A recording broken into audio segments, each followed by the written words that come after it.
Decide होती हैं। तो नोट करें इसको।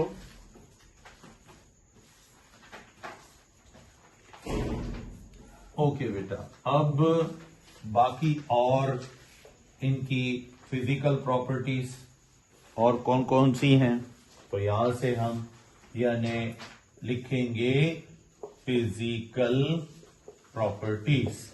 जनरल तो आपने इंट्रोडक्शन, बेटा इनके नाम कैसे लिखे जाते हैं और इनका नॉमेनक्लेचर, इनका स्ट्रक्चर, साइक्लो अल्कीन और नॉर्मल अल्कीन, डाइईन, ये आपने नॉमेनक्लेचर में जनरल फार्मूला ये सब किया हुआ है।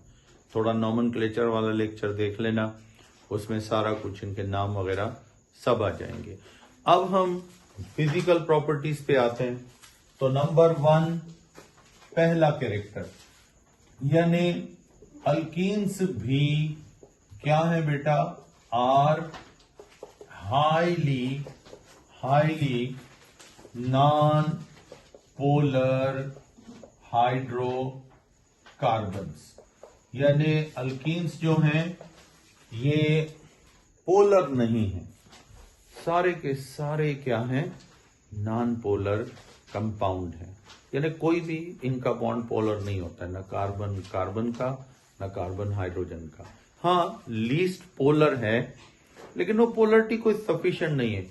ये पोलरिटी तब जाहिर करते हैं जहां इनको किसी स्ट्रॉन्ग एसिड में या बेस में मिलाया जाए, तो फिर वहां थोड़ा बहुत पोलरिटी शो करते हैं, वरना ये नॉन पोलर होते हैं। ठीक, तो इस वजह से यानी हम कह सकते हैं कि ड्यू टू नॉन पोलर और या फिर लीस्ट पोलर नेचर, कम पोलर नेचर की वजह से they are water insoluble, ये पानी में हल नहीं होते हैं, क्योंकि पानी क्या है, पोलर है, और ये क्या है, नॉन पोलर।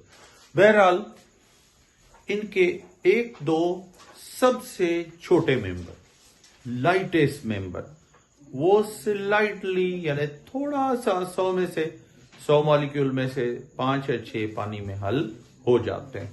तो यहां पे हम लिखेंगे बट पर बेटा देयर स्मॉलर मेंबर्स, इनके कुछ छोटे मेंबर, ठीक है, members like ethene C2H4, propene C3H6 are slightly water soluble, थोड़ा सा पानी में हल होते हैं।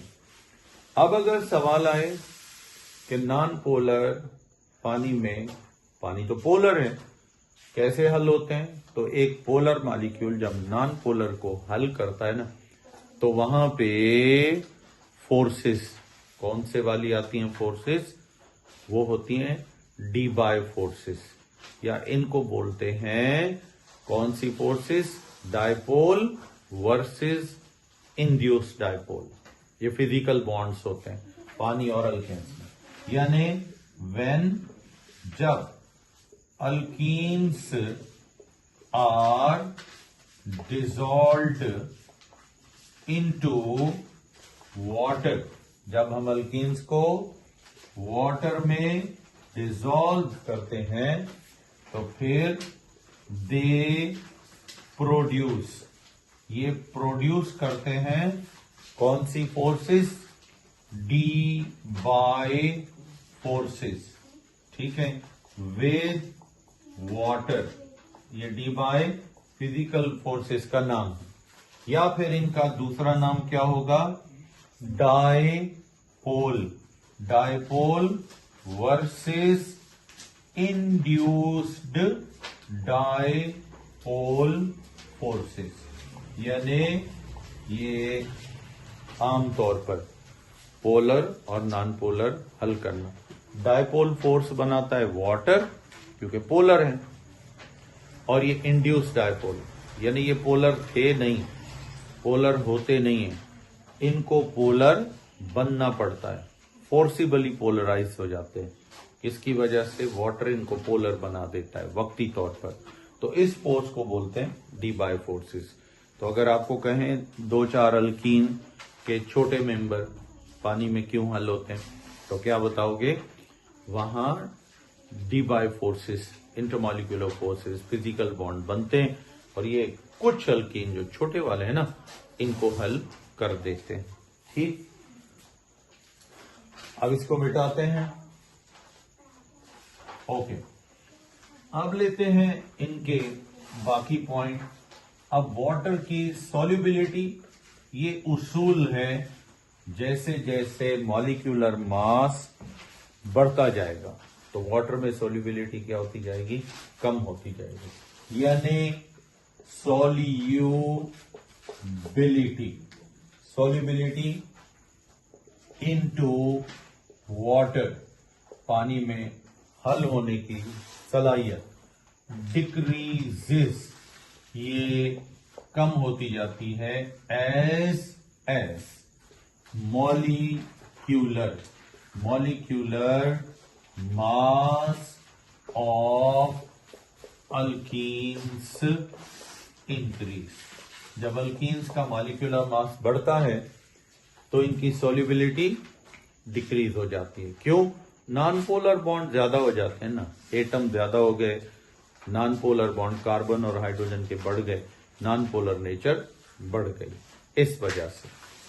अब नेक्स्ट बेटा, सेकंड कैरेक्टर इनका कौन सा है कि देयर, यानी दे पजेस, बेटा ये रखते हैं क्या?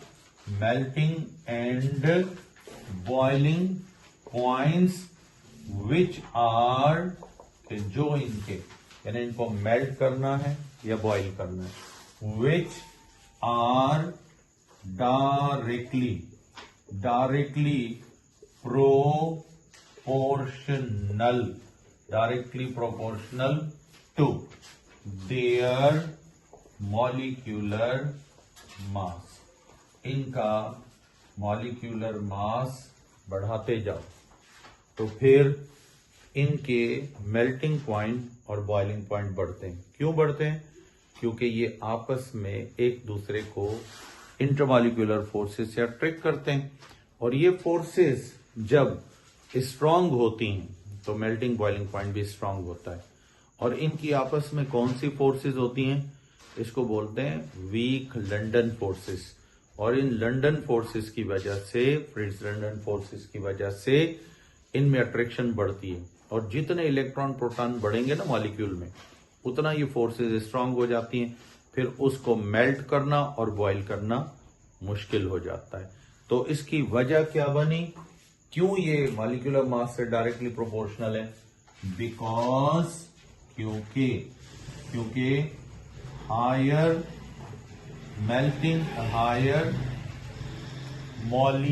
मॉलिक्यूलर मास, जो हायर मॉलिक्यूलर मास होता है, इंक्रीज देयर इंटरमॉलिक्यूलर फोर्सेस। इनकी आपस में जो मॉलिक्यूल्स की आपस में जो फोर्सेस होती हैं, कॉल्ड, जिनको क्या बोलते हो? London forces. तो इन लंडन फोर्सेस को इनका मॉलिक्यूलर मास बढ़ा देता है। जब ये फोर्सेस बढ़ जाती हैं तो फिर मेल्टिंग बॉइलिंग पॉइंट तो ऑटोमेटिकली, फोर्सेस स्ट्रांग तो मेल्टिंग और बॉइलिंग पॉइंट भी स्ट्रांग होगा। तो ये इनका आमतौर पर कैरेक्टर होता है मेल्टिंग और बॉइलिंग पॉइंट के साथ। अब इसको मिटाएं बेटा। अब नेक्स्ट बेटा कैरेक्टर क्या है इनका? नेक्स्ट कैरेक्टर इनका है कि ये भी फ्लेमेबल हैं, ये भी फ्यूल के तौर पे इस्तेमाल होते हैं, ये भी जलाए जाते हैं। क्यों ये जलते हैं? क्योंकि इनके अंदर भी कार्बन और हाइड्रोजन के कई एटम होते हैं। यानी number third character, they are highly flammable, यानी ये जलाए जाते हैं। फ्लेमेबल किसकी वजह से होते हैं? ड्यू टू कार्बन एंड क्या बेटा? Hydrogen atoms.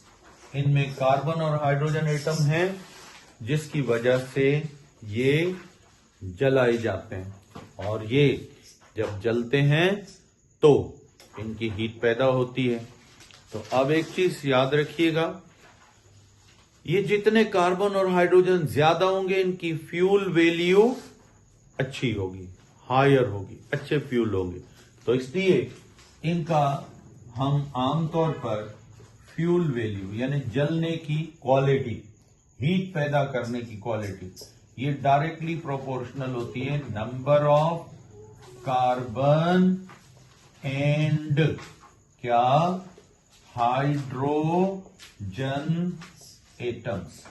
कार्बन और हाइड्रोजन के एटम्स बढ़ा दो, इनकी फ्यूल क्वालिटी, जलने की क्वालिटी, हीट की क्वालिटी अच्छी हो जाती है। कार्बन ज्यादा होंगे, हीट ज्यादा बनेगी, रिएक्शन ज्यादा चलेगा। तो ये बेटा इनके कौन से कैरेक्टर्स हैं? ये इनके हो गए फिजिकल प्रॉपर्टीज या फिजिकल कैरेक्टर्स। अब हम आते हैं बेटा इनके मॉलिक्यूलर स्ट्रक्चर ऑफ अल्कीन्स, यानी अल्कीन्स जो हैं इनके मॉलिक्यूल का शेप कैसा होता है। हाइब्रिडाइजेशन भी बतानी है, शेप भी बतानी है, बॉन्ड एंगल। बस 3 पॉइंट क्लियर कर लो तो समझ जाओ आपने शेप क्लियर कर दी। तो हम शुरुआत यहां से करते हैं। बेटा कोई भी अल्कीन आप उठाओगे तो उसमें लाजमन कार्बन और कार्बन के दरमियान क्या होगा? डबल बॉन्ड होगा। और यही इनका अल्कीन्स का फंक्शनल ग्रुप होता है। अब जो हाइब्रिडाइजेशन, जो बॉन्ड एंगल फर्स्ट कार्बन का होगा वही सेकंड का होगा, वही सेकंड का होगा। तो किसी एक की आप हाइब्रिडाइजेशन देख लो, वही सेकंड की मिल जाएगी। तो हम यहां पे कार्बन का इलेक्ट्रॉनिक चार्ट बनाते हैं, ठीक है। फिर हम इनका ऑर्बिटल भी बनाएंगे, फर्स्ट के सेकंड एल, ये 1s, ये 2s और ये 2p। फिर यहां पर होगा x, ये y और ये z। हुन्स रूल के मुताबिक बेटा आपको पता है, हुन्स रूल के मुताबिक बेटा फर्स्ट कार्बन लिया, 2 इलेक्ट्रॉन 1s में पेयर्ड हैं, ठीक है। फिर 1 इलेक्ट्रॉन 2s में और चौथा 2px, पांचवा और छठा, 2 ये हो गए, 3, 4, 5 और ये 6 इलेक्ट्रॉन हैं। तो इसका मतलब है इस कार्बन की शेप यूं बनेगी। तो इसका पहला ऑर्बिटल कौन सा है जिसमें अनपेयर्ड इलेक्ट्रॉन है? वो कौन सा है? 2s। 2s में 1 इलेक्ट्रॉन है। तो हम शेप में ओवरलैपिंग में देखेंगे कि 2s कैसे बॉन्ड बनाता है। तो 2s में 1 इलेक्ट्रॉन, दूसरा 2px, इसकी दूसरी लोब इसके पीछे होगी, ठीक है। अब उसके बाद कौन सा जिसमें अनपेयर्ड है? आउटरमोस्ट, ये वाले ना, ये सारे बनाओगे। दूसरा है 2px, उसके बाद नेक्स्ट है 2py का ऑर्बिटल, और तीसरा कौन सा है? 2pz का ऑर्बिटल। ये है total 4 orbital, 2s, 2px, 2py, 2pz। अब उठाते हैं दूसरा कार्बन, तो उसका भी इसी तरीके से इसके 2 इलेक्ट्रॉन। अब तीसरा इलेक्ट्रॉन फर्स्ट कार्बन का और सेकंड कार्बन का, ये आपस में क्या हो जाएंगे बेटा? पेयर, यानी 2s 2s से क्या हो गया? पेयर अप हो गया। बाकी इसके भी 2px में, 2py में, 2pz में एक एक इलेक्ट्रॉन क्या रहेगा? अनपेयर्ड। ये देखो, ये 2px हो गया, उसके बाद इसकी लोब इसके पीछे, ये हो गया 2py और ये लास्ट 2pz, ये 2py इस कार्बन का और ये 2pz। अब हम उठाते एक हाइड्रोजन, उसका 1s का इलेक्ट्रॉन, आपको पता है हाइड्रोजन का तो इलेक्ट्रॉन होता ही 1s में है और ये s की शेप बिल्कुल इस तरह होती है 1s वाली।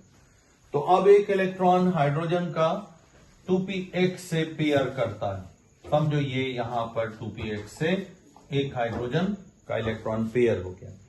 अब दूसरा हाइड्रोजन दूसरे कार्बन के 2px से क्या करता है, पेयर करता है और यहां पे 2px से दूसरा हाइड्रोजन ने अपना इलेक्ट्रॉन 1s का पेयर कर दिया। अब हम उठाते हैं तीसरा हाइड्रोजन, वो 2py से क्या करेगा, यहां पर 1s पेयर कर लेगा। ठीक है, ये वाला, ये हाइड्रोजन मैं इसको ऊपर लिख देता हूं, ये हाइड्रोजन। ठीक है, उसके बाद चौथा हाइड्रोजन यहां पर इस कार्बन के 1s के साथ यहां पेयर हो गया इधर। अब कौन से ऑर्बिटल बाकी रह गए जिन्होंने ओवरलैपिंग नहीं की, वो दोनों 2pz हैं। अब 2pz इधर ही रहकर इस 2pz को क्या करेगा, ऊपर वाला ये थोड़ा आगे आएगा, ये भी थोड़ा आगे आएगा, ऊपर वाला ऑर्बिटल ऊपर वाले के साथ लोब, नीचे वाला नीचे, ये बनाएगा पाई बॉन्ड। अब हम देखते हैं कि हर कार्बन ने कितने सिग्मा बॉन्ड बनाए, कितने सिग्मा बनाए। एक तो आपस में बनाया है s का s के साथ, दूसरा px का हाइड्रोजन के 1s के साथ और तीसरा py का इसके साथ। इस कार्बन ने भी वही किया है, एक आपस में बनाया, एक 2px से बनाया और दूसरा 2py से। ये हाइब्रिड ऑर्बिटल हैं सिग्मा बॉन्ड वाले। अब इसको थोड़ा सा हम यूं कर देते हैं, ये देखो ओवरलैपिंग हो गई, ये भी ओवरलैपिंग हो गई, ये भी इनकी ओवरलैपिंग हो गई, यहां पर भी ओवरलैपिंग इनकी हो गई, नया ऑर्बिटल बन गया एक ही। तो कितने मॉलिक्यूलर ऑर्बिटल बने, ये देखो, एक s का और हर कार्बन के p के कितने हैं, 2 है ना सेम, तो आप ये दोनों एक किसी एक के उठा लो। तो अब हाइब्रिडाइजेशन अल्कीन्स में कौन सी होती है, sp2 हाइब्रिडाइजेशन होती है। कौन सी हाइब्रिडाइजेशन होती है, sp2 हाइब्रिडाइजेशन। अब हर ऑर्बिटल को नाम क्या दोगे, sp2 हाइब्रिडाइज्ड ऑर्बिटल। बाकी में थोड़ा रिकॉर्डिंग में आ जाएगा आपका, हो सकता है आपका सेशन अभी ऑफ हो जाए, ये मैं रिकॉर्डिंग इसकी कर रहा हूं, ये पूरा फिगर आपका मैं रिकॉर्डिंग में आगे कर दूंगा। तो हो सकता है अगर सेशन ऑफ हो जाए तो ये टॉपिक शेप का मैं पूरा कर दूंगा, तो इसको फिर आगे रिकॉर्डिंग में देख लेना, ठीक है ना। तो अब यहीं पे जहां खत्म हो जाए कोई बात नहीं, मैं रिकॉर्डिंग में इसको भेज दूंगा। अब हम इसकी शेप को देखते हैं, ये देखो यहां पे ये साइड्स मिलाओ, ये ट्राइगोनल बन गया। इधर इस कार्बन पे भी साइड्स मिलाओ, क्या बन जाएगा, ट्राइगोनल। तो देखो अल्कीन के हर कार्बन पे डबल बॉन्ड पे शेप कौन सी बनती है, ट्राइगोनल। और किन भी 2 बॉन्ड्स पे अगर इस गैप को देखोगे, इसको बोलते हैं बॉन्ड एंगल। तो बॉन्ड एंगल कितने डिग्रीज का होता है, 120 का। तो इसकी पिक ले लो पहले।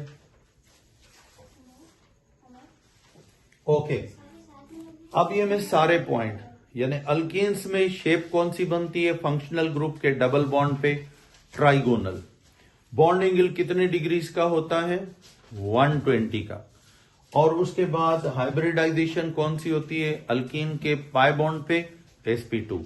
ये 3 चीजें हमें यहां पर फिगर आपने पॉइंट ले ली थी कि अल्कीन्स का ट्राइगोनल शेप होता है, sp2 हाइब्रिडाइजेशन होती है और बॉन्ड एंगल 120 का होता है। तो ये मैंने कल आपका ऑलमोस्ट रिकॉर्डिंग में कंप्लीट कर दिया था सेशन। आज हम अल्कीन्स के मेथड्स ऑफ प्रिपरेशन, यानी अगर हम अल्कीन्स को किसी और कंपाउंड में से प्रिपेयर करना चाहते हैं तो फिर हमें कौन कौन से केमिकल रिएक्शंस करने पड़ेंगे या सिंपल रिएक्शंस कौन से होंगे। तो अब यहाँ से आज आप शुरू करोगे तो ऊपर बेटा हेडिंग में हम इसमें लिखेंगे methods of preparation of alkenes. Alkenes के मेथड्स ऑफ प्रिपरेशन। तो इनमें पहला मेथड होता है फ्रॉम अल्काइंस। अल्काइंस में से आप अल्कीन बना सकते हो। कैसे बना सकते हो?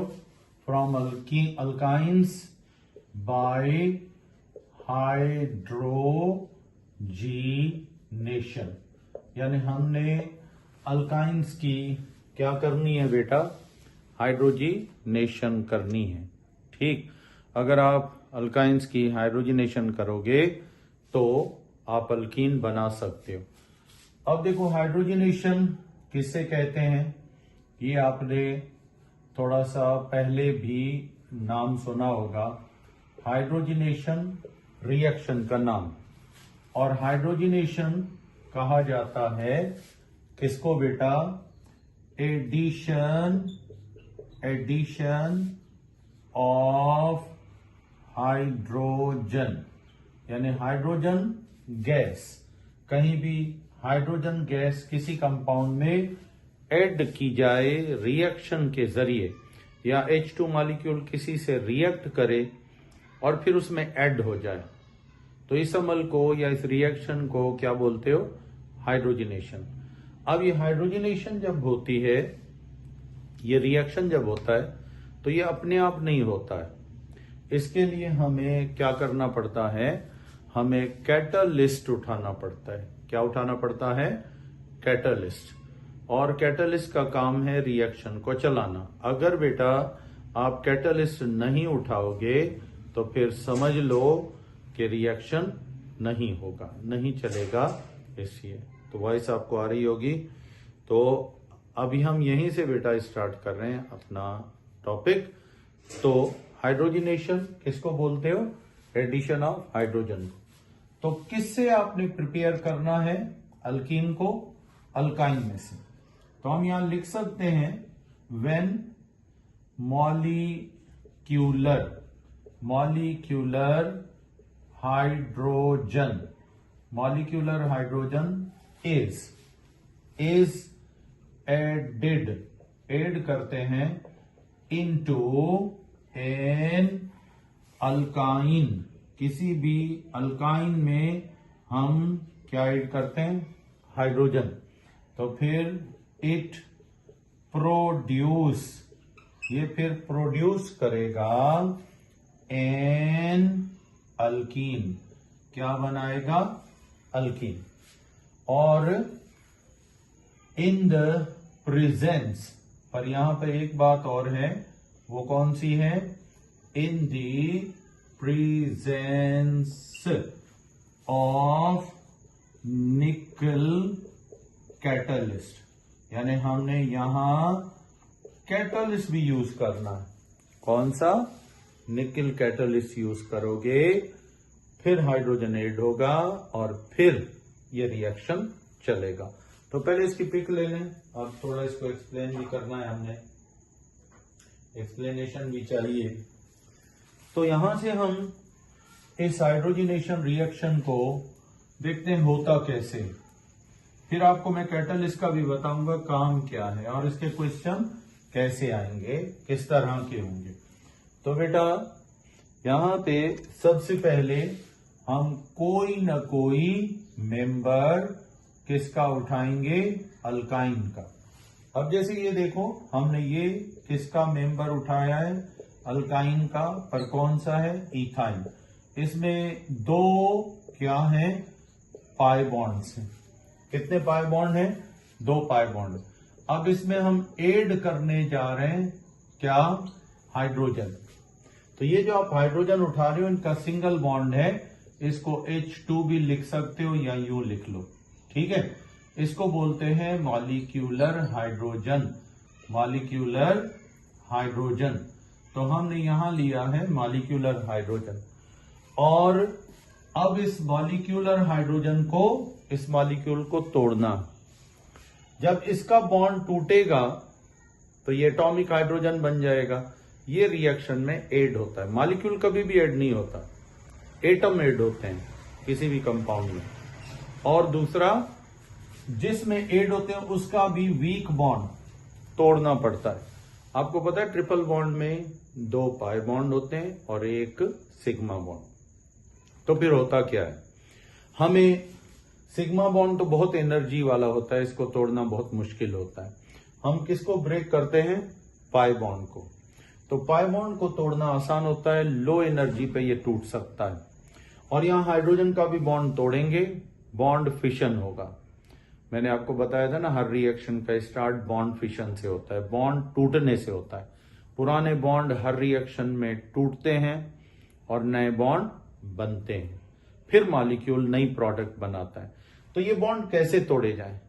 जाहिर है एनर्जी चाहिए, हीट एनर्जी चाहिए, और हीट एनर्जी डायरेक्ट इसको नहीं मिलती है। मॉलिक्यूल डायरेक्ट इतनी एनर्जी एब्जॉर्ब नहीं कर सकते। ये किसी हाई एनर्जी एब्जॉर्ब करने वाली चीज जिसमें काफी एनर्जी हो, उससे जब ये टकराएंगे फिर इनके बॉन्ड्स में वाइब्रेशन बहुत ज्यादा होगी हाई एनर्जी वाली चीज से टकराने के बाद। और यहां ये पाई बॉन्ड भी हाई एनर्जी पे वाली चीज से टकराएंगे तो ये पाई बॉन्ड्स को फिर एनर्जी एकदम ज्यादा मिलेगी, ये टूट जाएंगे। तो वो एनर्जी कहां से लाएं, वो एनर्जी कौन देगा, कौन तोड़ेगा इनके बॉन्ड्स को? वो कहता है या तो आप इसके लिए उठाओ निकेल या प्लैटिनम या फिर प्लाडियम, ये उठाओ। इनमें से कोई एक मेटल, ये मेटल है और ये हीट के कंडक्टर होते हैं। इनमें अच्छी खासी हीट क्या हो जाती है, स्टोर होती है। तो ये स्टोर करके रखते हैं और फिर ये हाइड्रोजन जब इनके सुराखों में जज़ब हो जाता है, हाइड्रोजन की सतह पे आता है, तो इसको बहुत बड़ी एनर्जी देते हैं बॉन्ड्स को और फिर ये तोड़ देते हैं। तो इसका भी एक लेक्चर होगा हमारा कि निकेल, पीटी, पीडी कैसे कैटलिस्ट का काम करते हैं, कैसे वो हाइड्रोजन एब्जॉर्ब करते हैं, उसके बॉन्ड तोड़ते हैं। थोड़ा बड़ा टॉपिक है, हम इसको डिटेल में पढ़ेंगे। लेकिन अभी हाल फिलहाल इतना समझ लो कि निकेल से एनर्जी मिलेगी किसको, हाइड्रोजन को। और निकेल को एनर्जी आप कितनी दोगे, वो कहता है 250 डिग्री से 300 डिग्री सेंटीग्रेड तक इसको हीट करो, निकेल मेटल को। फिर जब इस गरम रेड हॉट निकेल मेटल से हाइड्रोजन टकराएगा तो इसका बॉन्ड भी टूट जाएगा। इथाइन जब टकराएगा तो इसका बॉन्ड भी टूट जाएगा।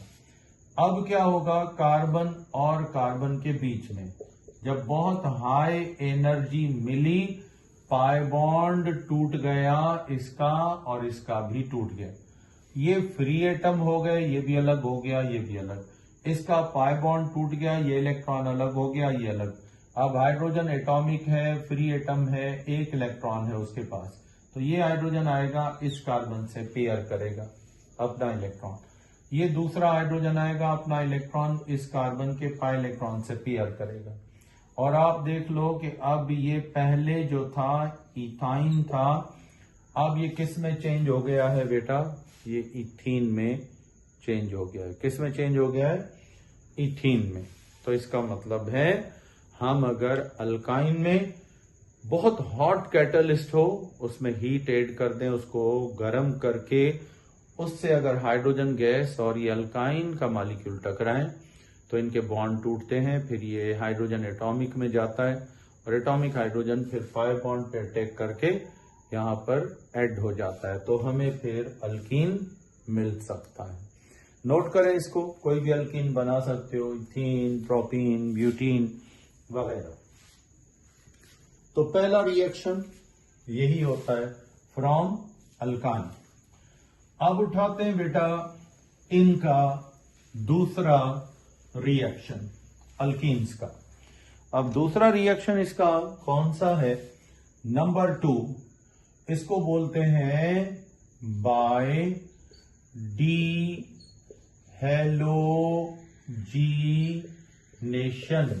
डीहेलोजिनेशन ऑफ विक डाइहैलाइड, ये बाय डीहेलोजिनेशन ऑफ विक डाइहैलाइड। बेटा वर्ड है डीहेलोजिनेशन। कौन सा वर्ड है? डीहेलोजिनेशन। तो हम इसी से बेटा स्टार्ट करेंगे और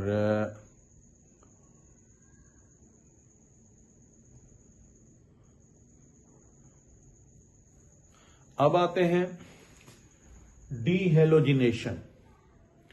डीई वर्ड जो है इसका मतलब होता है रिमूवल। क्या बेटा? रिमूवल। डीहेलोजिनेशन ये क्या चीज है? यानी डीहेलोजिनेशन इसका मतलब क्या होगा? ये होता रिएक्शन है, रिएक्शन है। तो व्हाट इज डीहेलोजिनेशन रिएक्शन? तो इसको देखते हैं।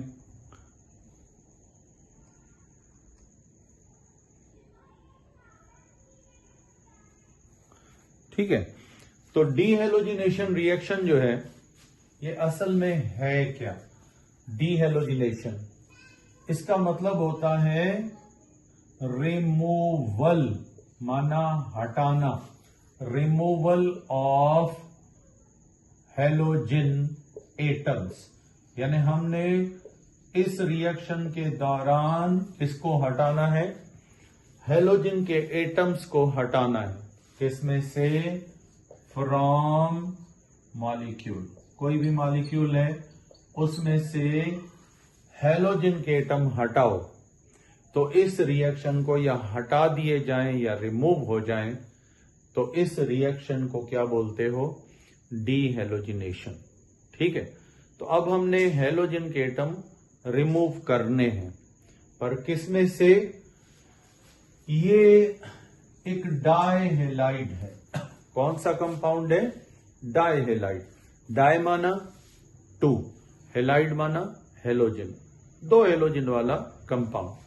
तो अब देखते हैं, हमने एक डाइहेलाइड उठाया, जैसे ये है। देखें, इसमें एक क्लोरीन है कार्बन नंबर 1 पर और दूसरा कार्बन नंबर 2 पर है। ये फर्स्ट क्लोरीन और ये सेकंड। अब हम इसको बेटा जिंक मेटल से क्या करते हैं? रिएक्ट करवाते हैं जिंक मेटल से, और इसको बेटा हीट किया जाता है। कितने टेम्परेचर पे? बेटा इसको तकरीबन बेटा 200 डिग्री सेंटीग्रेड तक हीट किया जाएगा।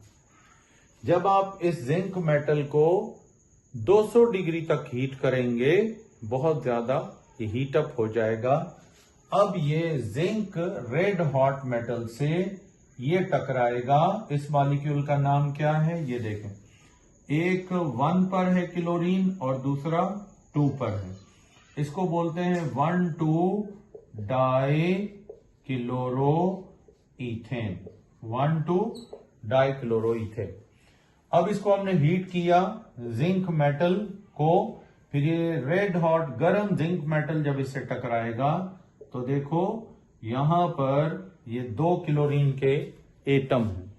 एक फर्स्ट कार्बन के साथ है और दूसरा सेकंड के साथ।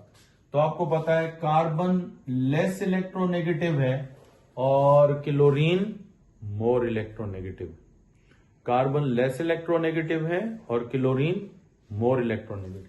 तो जब ये बॉन्ड टूटेंगे तो आपको पता है जब इनको हीट मिलेगी, बॉन्ड वाइब्रेट करेगा, तो जो मोर इलेक्ट्रोनेगेटिव एटम होता है वो बॉन्ड टूटेगा, बॉन्ड फिशन होगा, तो ये इलेक्ट्रॉन शेयर्ड पेयर गेन कर लेगा और लो इलेक्ट्रोनेगेटिव क्या करेगा? लूज। तो इसका मतलब है इस कार्बन का इलेक्ट्रॉन क्लोरीन ले जाएगा और इस कार्बन का इलेक्ट्रॉन भी कौन ले जाएगा? क्लोरीन। क्योंकि कार्बन तो वीक है, लो इलेक्ट्रोनेगेटिव है, लिहाजा ये हीट करने पर बॉन्ड क्लोरीन का इलेक्ट्रॉन नहीं छीन सकता, वीक एटम है। तो ये दोनों क्लोरीन चले गए। अब देखते हैं बाकी इसके अंदर क्या बचता है। भाई क्लोरीन ताकतवर था, अपना इलेक्ट्रॉन तो ले ही गया शेयर्ड पेयर वाला, साथ में कार्बन का भी ले गया क्योंकि ये ताकतवर था, मोर इलेक्ट्रोनेगेटिव था। तो अब इस कार्बन पे प्लस चार्ज आ गई क्योंकि इसका इलेक्ट्रॉन क्लोरीन ले गया। अब दूसरे कार्बन से भी क्लोरीन दूसरा जो था इसने इलेक्ट्रॉन ले लिया। अब इस क्लोरीन पे भी चार्ज कौन सी आ गई? पॉजिटिव, क्योंकि बॉन्ड टूट गया, हर कार्बन का एक एक इलेक्ट्रॉन, क्लोरीन ताकतवर एटम थे, दोनों ले गए इलेक्ट्रॉन, नेगेटिव आयन बन गए, कार्बन को पॉजिटिव आयन बना गए, क्योंकि आपको पता है जो गेन करता है वो नेगेटिव आयन और जो लूज करता है वो पॉजिटिव आयन बनाता है। तो यहां जिंक, अब जिंक का काम देखो, जिंक क्या करेगा? जैसे ही ये पॉजिटिव आयन में चेंज हुए, जिंक ने एक इलेक्ट्रॉन फर्स्ट कार्बन को दिया, दूसरा इलेक्ट्रॉन सेकंड कार्बन को दिया जिंक ने। तो इस कार्बन का या इन कार्बन का जो इलेक्ट्रॉन एक एक क्लोरीन ले गया था, वो इनको कौन दे रहा है? जिंक। तो जिंक यहां काम कौन सा कर रहा है? रिड्यूसिंग एजेंट, यानी इलेक्ट्रॉन देने वाला। हीट किया, इसके इलेक्ट्रॉन बाहर आए और ये कार्बन ने क्या कर लिए? गेन। ठीक है, अब इस कार्बन को भी इलेक्ट्रॉन मिल गया, फर्स्ट को भी और सेकेंड कार्बन को। जब दोनों कार्बन को इलेक्ट्रॉन मिल गया, अब इन दोनों कार्बन ने ये इलेक्ट्रॉन आपस में क्या कर लिया? पेयर। तो अब देखें, जब डबल बॉन्ड बन गया तो ये कौन सा कंपाउंड बन गया हमारा? ये अल्कीन बन गया, यानी इथीन बन गया। अब जिंक कितने इलेक्ट्रॉन लूज कर रहा है? 2 इलेक्ट्रॉन। तो जिंक पे चार्ज कितनी आ गई? +2। जिंक पे +2 चार्ज आ गई। एक क्लोरीन पर चार्ज है -1, तो फिर 2 क्लोरीन पर चार्ज कितनी आएगी? -2, और ये सॉल्ट बन जाएगा जिंक क्लोराइड का। तो आप देखें, हमने इस डाई हैलाइड को किसके साथ रिएक्ट कराया? जिंक के साथ। तो दोनों क्लोरीन एक एक इलेक्ट्रॉन लेके अलग हो गए। अब इनको इलेक्ट्रॉन किसने दिया? जिंक ने। फिर इन कार्बन ने पाई बॉन्ड बनाकर ये अल्कीन में चेंज हो गए। जिंक जब +2 में आया तो इसने क्लोरीन से इलेक्ट्रॉन लेकर क्या बना लिया? Zinc chloride. तो इस तरह इस अमल में इस मॉलिक्यूल में से आपने किसको हटा दिया? हेलोजेंस को। तो रिएक्शन जिसमें हेलोजन के एटम या नेगेटिव आयन हटा दिए जाएं यानी ये निकल जाएं, उस रिएक्शन को क्या बोला जाता है? डीहेलोजिनेशन, यानी रिमूवल ऑफ हेलोजन एटम्स या हेलोजन आयंस। तो जब डीहेलोजिनेशन करो तो जिंक को 200 तक हीट करो, फिर ये रिएक्ट करेगा इसके साथ, क्लोरीन हटाएगा, इलेक्ट्रॉन देगा इसको और ये जिंक क्लोराइड में चेंज हो जाएगा। तो नोट करें इसको, शाबाश। तक हीट करो, फिर ये रिएक्ट करेगा इसके साथ, क्लोरीन हटाएगा, इलेक्ट्रॉन देगा इसको और ये जिंक क्लोराइड में चेंज हो जाएगा। तो नोट करें इसको, शाबाश।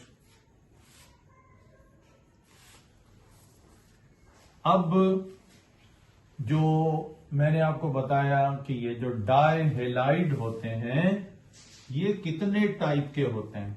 ये डाई हैलाइड जो हैं ये 2 टाइप के होते हैं, यानी टाइप्स ऑफ क्या बेटा? Di halides.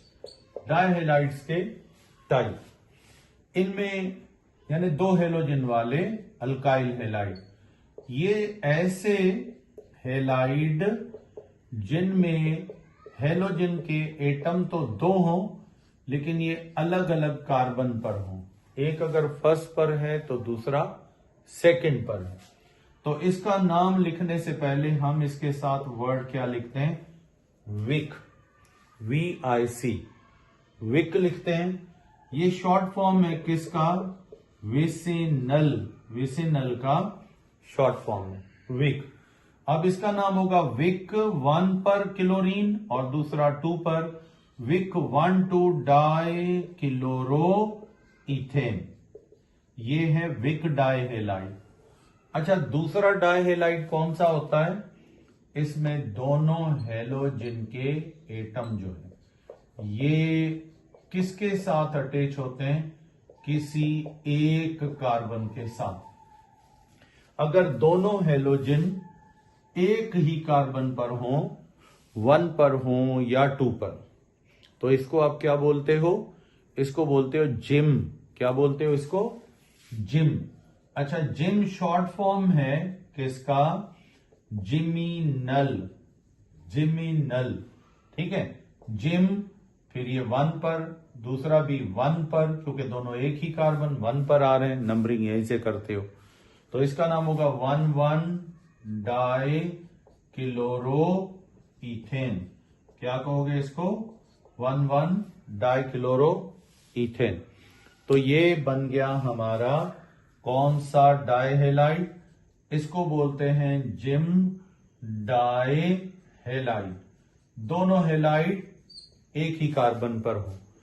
और इसको क्या बोलते हैं जिसमें दोनों अलग अलग हों, अलग अलग कार्बन पे हेलोजन हो? इसको बोलते हैं विक डाइहेलाइड। अब बेटा, अगर अल्कीन बनाने हैं ना, जिंक मेटल से रिएक्ट कराते हैं। जिंक 2 इलेक्ट्रॉन क्लोरीन को देता है, फिर खुद ऑक्सीडाइज हो जाता है, +2 में चला जाता है, फिर क्लोरीन से बॉन्ड बनाता है और 2 इलेक्ट्रॉन कार्बन को। तो कौन से डाइहेलाइड आप यूज करोगे यानी अल्कीन बनाने के लिए? तो वो होंगे जिमिनल डाइहेलाइड, विक डाइहेलाइड यानी विसिनल डाइहेलाइड। अब जिम डाइहेलाइड क्यों नहीं यूज कर सकते, इसका मैं आपको अभी यहां बताता हूं। इसकी पहले पिक ले लो।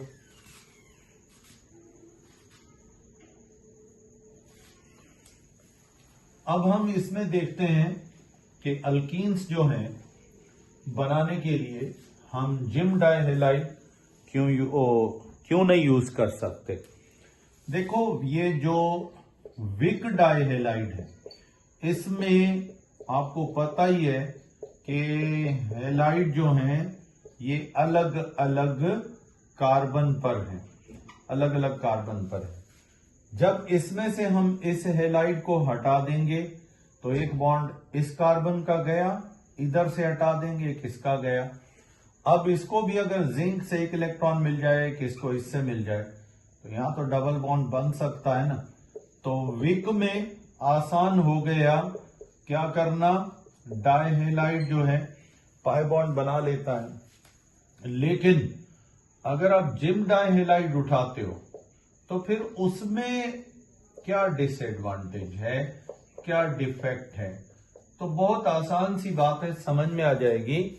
ये देखो, इसमें से एक एटम ये भी हटा दो, ये एटम भी हटा दो।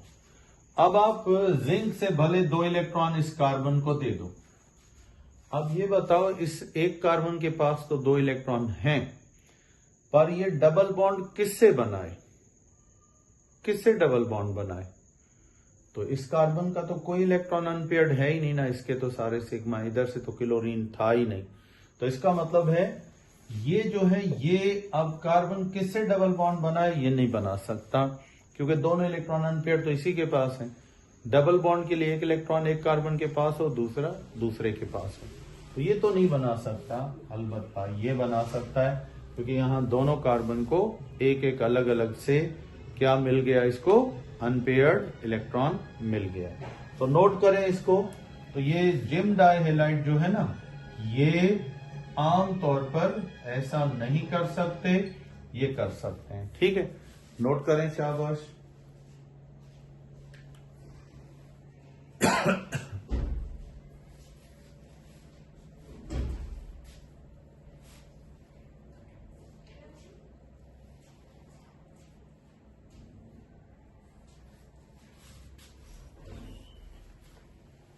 तो हम अल्कीन बनाने के लिए कौन से डाइहेलाइड यूज कर सकते हैं?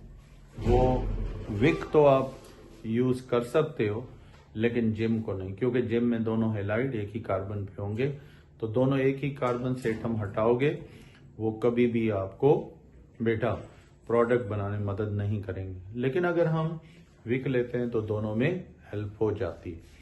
अब नेक्स्ट हमारा थर्ड मेथड है, वो है by dehydro halogenation. Dehydro halogenation of किसकी डिहाइड्रो हेलोजिनेशन होगी? Of alkyl halides. Alkyl halides using क्या यूज करोगे? Alcoholic potassium hydro oxide. Potassium hydroxide जो है ये यूज करो।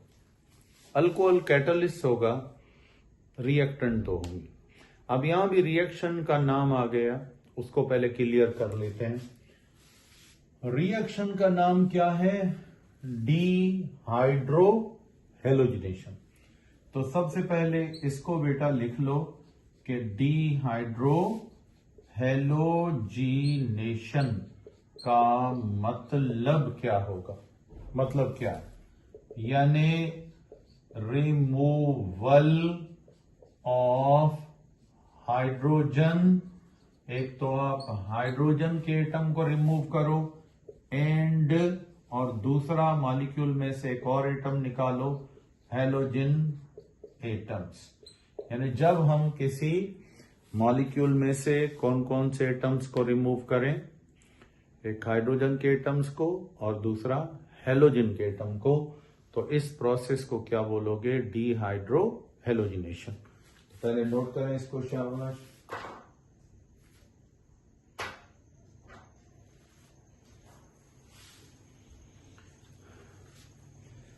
तो अब ये डिहाइड्रो हेलोजिनेशन कैसे होगी? बिल्कुल आसान और सिंपल रिएक्शन। सबसे पहले तो आप उठाओ अल्काइल हैलाइड। क्या उठाओगे? Alkyl halide. भाई ये देखो, अल्काइल हैलाइड किसको बोलते हो? ऐसा अल्काइल जिसके एक हाइड्रोजन की जगह क्या हो? क्लोरीन। यानी अल्केन था, हमने अल्काइल बनाया, एक हाइड्रोजन निकाल दिया, उसकी जगह हमने क्या रख दिया? हैलाइड। तो अब हमारे पास ये एक इथाइल क्लोराइड है, इथाइल ब्रोमाइड, कोई भी उठा सकते हो। तो ये हो गया हमारा अल्काइल हैलाइड। क्या हो गया? Alkyl halide. अब इसका रिएक्शन किससे होगा? Base, potassium hydroxide. Strong base है इससे, पोटेशियम हाइड्रो ऑक्साइड। और पोटेशियम हाइड्रोक्साइड। अब कैटलिस्ट कौन सा होगा? Ethyl alcohol. इसी वजह से हमने इसको बोला अल्कोहलिक। क्या बोला? Alcoholic potassium hydroxide.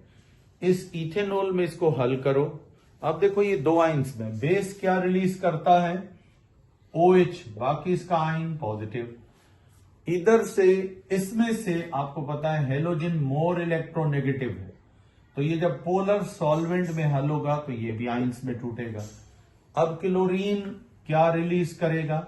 यहां से शेयर्ड पेयर में से एक इलेक्ट्रॉन गेन कर लेगा। क्लोरीन माइनस में, कार्बन लूज करेगा, प्लस में चला गया। और इधर से हम क्या करेंगे? ये हाइड्रोजन जो है ना, हाइड्रोजन ये कार्बन से लेस इलेक्ट्रोनेगेटिव है, ये उलट करेगा, ये अपना इलेक्ट्रॉन छोड़ जाएगा किसके पास? कार्बन के पास। किसके पास छोड़ जाएगा? कार्बन, क्योंकि ये पोलर सॉल्वेंट है, ये दोनों बॉन्ड को पोलराइज कर देगा, यानी दोनों को केटाइन और एनाइन में चेंज। तो हाइड्रोजन लेस इलेक्ट्रोनेगेटिव था, अपना इलेक्ट्रॉन बॉन्ड टूटने के बाद किसको दे गया? कार्बन को। तो यहां पर देखो, कार्बन को एक इलेक्ट्रॉन मिल गया, चार्ज आ गई माइनस।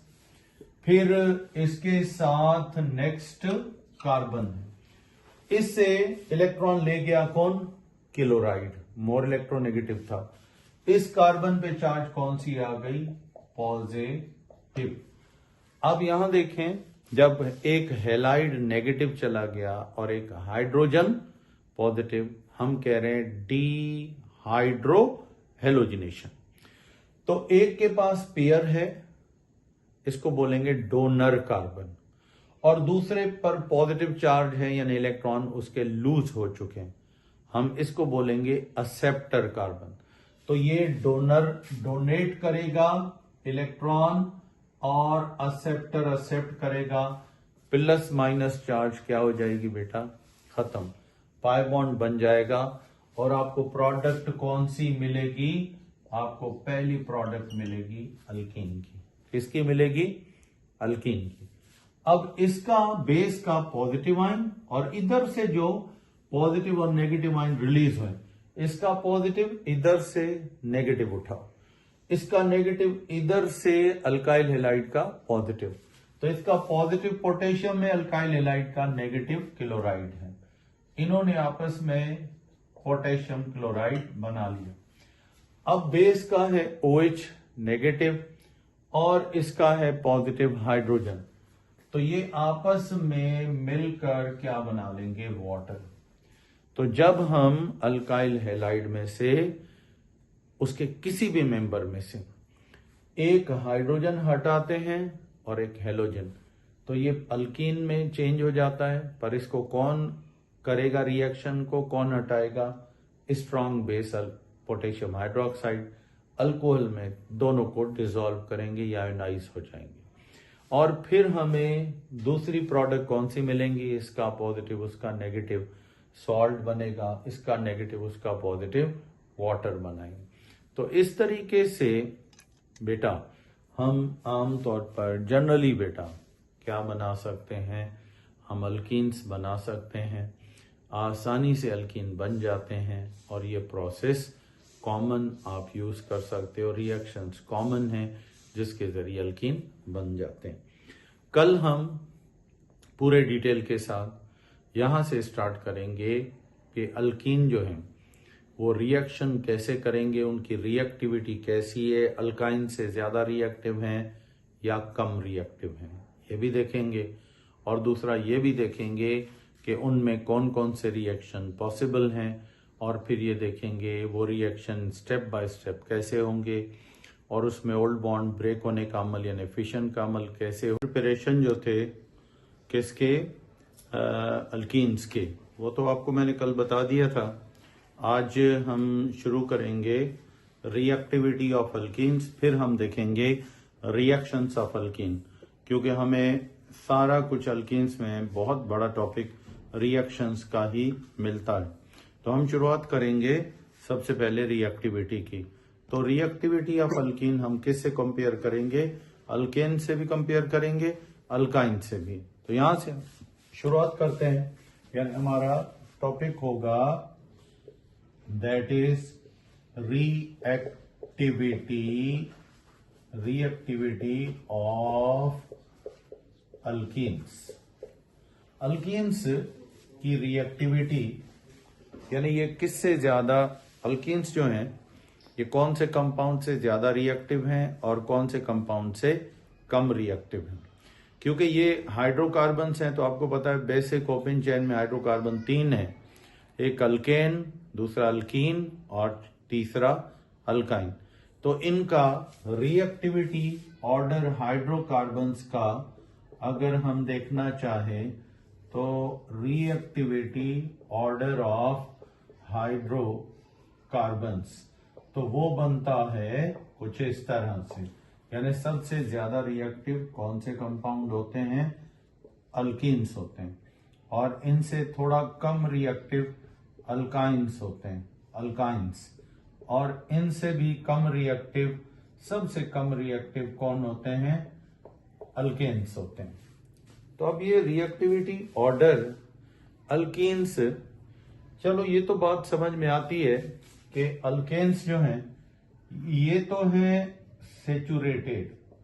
सेचुरेटेड हाइड्रोकार्बन्स हैं, तो इस वजह से ये बहुत ज्यादा क्या है, स्टेबल है, ठीक है, कम रिएक्टिव है। लेकिन ये दोनों तो आपको पता ही है, ये दोनों क्या हैं, अनसेचुरेटेड है, मीन्स इनमें आमतौर पर यानी ये लेस क्या है, स्टेबल है। तो अब बात इन दोनों की हो जाएगी कंपैरिजन की। तो हमें आज पहला क्वेश्चन ये देखना है कि अल्कीन्स और अल्काइंस इनकी रिएक्टिविटी में फर्क क्यों है और ये अल्कीन ज्यादा रिएक्टिव क्यों है। तो सबसे पहले मैं आपको बता दूं, अल्कीन्स में सिर्फ एक पाई बॉन्ड होता है, फंक्शनल ग्रुप इनका डबल बॉन्ड है। तो अल्कीन्स में एक वीक यानी पाई बॉन्ड है, बाकी एक तो आपको पता है सिग्मा बॉन्ड ही होता है। तो हमेशा वीक बॉन्ड कौन है, पाई बॉन्ड। लेकिन अगर आप यही चीज अल्काइंस में देखो तो वहां पर तो फिर अल्काइन तो ज्यादा रिएक्टिव होना चाहिए, क्योंकि अल्काइंस में दो जो हैं, दो ये सिग्मा बॉन्ड है, दो इसके अंदर वीक बॉन्ड यानी पाई बॉन्ड है। तो इस एतबार से यानी अगर ये दो पाई बॉन्ड हैं तो दोनों वीक हैं, तो ये ज्यादा रिएक्टिव होना चाहिए। जबकि इसमें जस्ट कितने हैं, वन पाई बॉन्ड है। तो पाई बॉन्ड्स जो हैं वो रिएक्टिविटी को बढ़ाते हैं, ज्यादा रिएक्टिव करते हैं कंपाउंड्स को। तो इस एतबार से तो अल्काइन ज्यादा रिएक्टिव होना चाहिए और अल्कीन क्या होना चाहिए, कम रिएक्टिव। लेकिन बात उलट है, अल्कीन ज्यादा रिएक्टिव हैं और अल्काइंस जो हैं वो कम रिएक्टिव हैं। तो वजह क्या है अल्कीन और अल्काइंस की रिएक्टिविटी में इतना बड़ा फर्क क्यों है, आज इसको पहले डिस्कस करेंगे। पहले इसकी पिक ले लो। ओके, तो अब हम डिस्कस करेंगे इसी फैक्टर को, इसी चीज को कि why alkenes are more reactive than alkynes. तो यहां पर हम सबसे पहले हम लेते हैं अल्कीन्स का जो है इलेक्ट्रॉन क्लाउड या पाई इलेक्ट्रॉन क्लाउड। ये देखो, ये हमने लिया अल्कीन का हाइब्रिडाइजेशन मॉडल। क्या ले लिया, हाइब्रिडाइजेशन मॉडल। ये अल्कीन का सिग्मा बॉन्ड है। अब इस सिग्मा बॉन्ड के साथ यहां पर भी अल्कीन में क्या मौजूद है, सिग्मा बॉन्ड, ठीक है, ये वाला पी वाई के साथ। इधर भी अल्कीन्स में क्या मौजूद है, इनका यहां पर भी सिग्मा बॉन्ड मौजूद है। तो ये हाइड्रोजन के साथ ये क्या, कौन से बॉन्ड बना रहे, सिग्मा बॉन्ड बना रहे, ठीक है। और ये तो है ही सिग्मा बॉन्ड, कार्बन कार्बन का 2s, ये 2s। अब हम इसकी थोड़ी शेप को देखते हैं। तो जो सिग्मा बॉन्ड्स हैं वो ये वाले, ये सारे के सारे सिग्मा बॉन्ड ओवरलैपिंग कर चुके हैं, सिग्मा बॉन्ड बन गए। अब हम इसमें देखते हैं कि जब ये ओवरलैपिंग हो गई तो अब ये नए सिग्मा मॉलिक्यूलर ऑर्बिटल बन गई। ये देखो, नया सिस्टम, नए ऑर्बिटल, नई बात, एक जैसी एनर्जी, सारा कुछ इनका वही sp2 हाइब्रिडाइज होते हैं। तो यहां पर ये ऑर्बिटल मॉलिक्यूलर बन गए। अब इनमें बाकी जो ऑर्बिटल रहता है वो कौन सा वाला है, वो है 2pz का। ये देखो, ये ऊपर वाला हिस्सा और ये इसका नीचे वाला हिस्सा जी। 2pz जो है इसका होगा। तो इसमें ये, एक मिनट,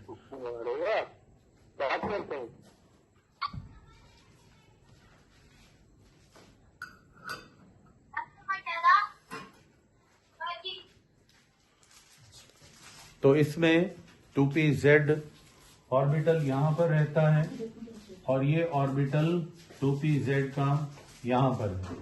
तो अब ये 2pz इसके वाला और ये 2pz ये आमने सामने एक दूसरे के साथ कौन सा बॉन्ड बनाते हैं, पाई बॉन्ड सिस्टम बनाते हैं, पाई बॉन्ड्स बनाते हैं। और इस तरीके से इनमें पाई बॉन्डिंग होती है। जब इनमें पाई बॉन्डिंग हो जाती है तो इनका ये एक पाई बॉन्ड का क्लाउड बन जाता है। अब समझ लो, ये टोटल ये वाला रीजन पाई इलेक्ट्रॉन क्लाउड का है। एक ये पाई इलेक्ट्रॉन क्लाउड है और एक ये पाई इलेक्ट्रॉन क्लाउड है। अब ये छोटा पाई इलेक्ट्रॉन क्लाउड है और इधर से कार्बन में यहां से ये वाली जगह क्या है, ये बिल्कुल वेकेंट पड़ी है, यहां पर ये वेकेंट साइट्स पड़ी हैं। तो यहां से इलेक्ट्रोफाइल इस कार्बन पर आसानी से, ये देखो यहां से कोई एटम या इलेक्ट्रोफाइल अटैक कर सकता है, यहां से कोई इलेक्ट्रोफाइल अटैक कर सकता है जी। तो यहां से ये अटैक कर सकता है। तो इसका पाई इलेक्ट्रॉन क्लाउड जो है, ये देखें, ये मैंने अब ऐसे कर दिया, यहां से ये वाला ये पाई इलेक्ट्रॉन क्लाउड है। तो अब पाई इलेक्ट्रॉन क्लाउड देखो कि ये आमतौर पर अल्कीन्स का छोटा है और काफी जगह बीच में बची हुई है कि जहां से इनका अटैक हो सकता है इलेक्ट्रोफाइल का, और ये आसानी से क्या कर लेंगे, इलेक्ट्रोफाइल कार्बन से टकरा के बॉन्ड बना सकता है। क्यों? इसका पाई बॉन्ड का इलेक्ट्रॉन क्लाउड बहुत छोटा है, स्मॉलर पाई इलेक्ट्रॉन क्लाउड है। अब फिर अल्काइन पे आते हैं तो उसका तो इससे भी बड़ा है। तो यहां लिखेंगे कि एस, जैसा कि इन अल्कीन्स, यानी अगर हम अल्कीन्स की बात करें तो जी तो in alkenes there is a smaller, छोटा पाई इलेक्ट्रॉन क्लाउड, यानी सिर्फ पाई इलेक्ट्रॉन वाला क्लाउड या ऑर्बिटल क्या है, छोटा है। और ये किसके दरमियान बनता है, between p y and p y, ठीक है, पी वाई और पी जेड और पी जेड के दरमियान बनता है। और ये पी जेड और पी जेड के दरमियान छोटा इलेक्ट्रॉन क्लाउड बनता है, ठीक है। विच के जो प्रोवाइड, ये प्रोवाइड करता है क्या बेटा, large surface area for electrophile attack. यानी इसमें फिर ये फायदा है कि इलेक्ट्रोफाइल को पाई इलेक्ट्रॉन क्लाउड बहुत छोटा बनता है, काफी बड़ी जगह मिल जाती है अटैक करने के लिए, कार्बन से बॉन्ड बनाने के लिए बड़ा स्पेस पड़ा हुआ है। तो इसकी जगह बहुत बड़ी है, खाली पड़ी हुई है, जहां इलेक्ट्रोफाइल कोई और एटम पाई बॉन्ड सिस्टम से दाखिल होकर कार्बन से कोलिजन कर सकता है, उससे इलेक्ट्रॉन ले सकता है, उसको इलेक्ट्रॉन दे सकता है। ये देखो, ये रीजन खाली पड़े हैं और इधर भी देखें, ये रीजन और ये रीजन क्या है, खाली पड़े हुए हैं। तो अब इनकी रिएक्टिविटी इस लार्ज स्पेस की वजह से क्या होती है, ज्यादा होती है। तो अब इसको पिक ले लो, शाबाश, पिक ले लो पहले।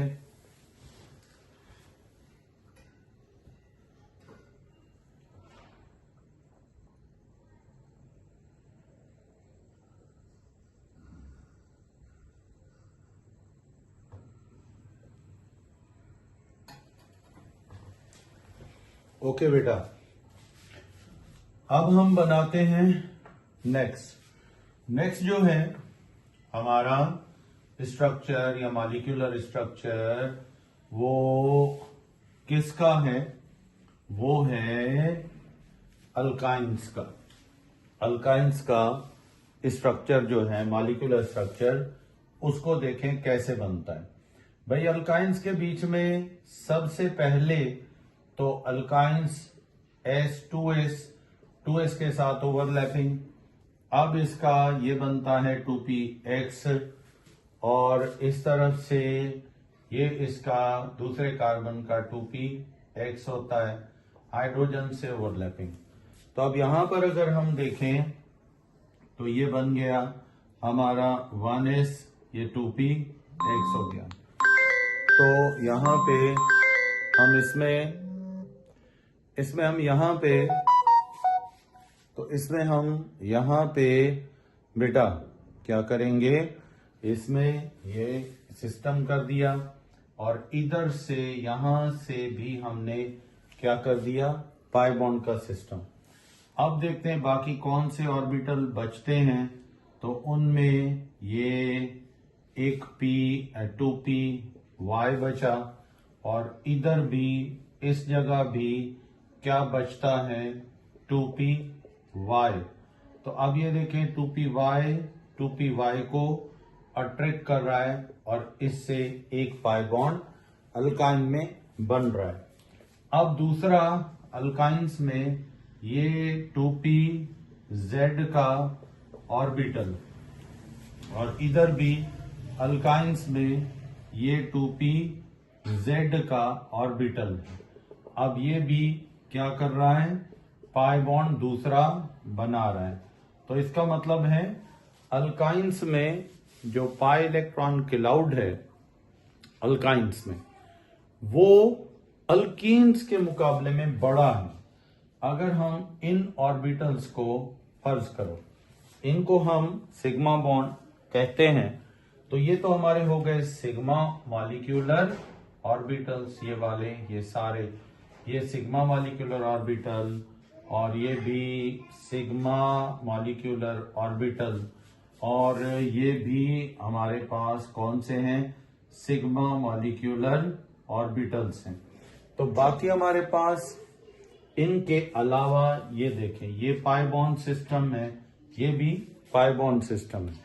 अब अगर हम इस पाई बॉन्ड सिस्टम को ट्रेस करते हैं तो जैसे एक पाइप होता है, इस तरह से ये पाई बॉन्ड सिस्टम बनता है इसका, इधर से और यहां से भी अगर इसको आप ट्रेस करोगे तो ये यूं एक गोल दायरे में ये एक बेटा पूरा चारों तरफ समझ लो, ये बॉन्ड है, ये कार्बन है।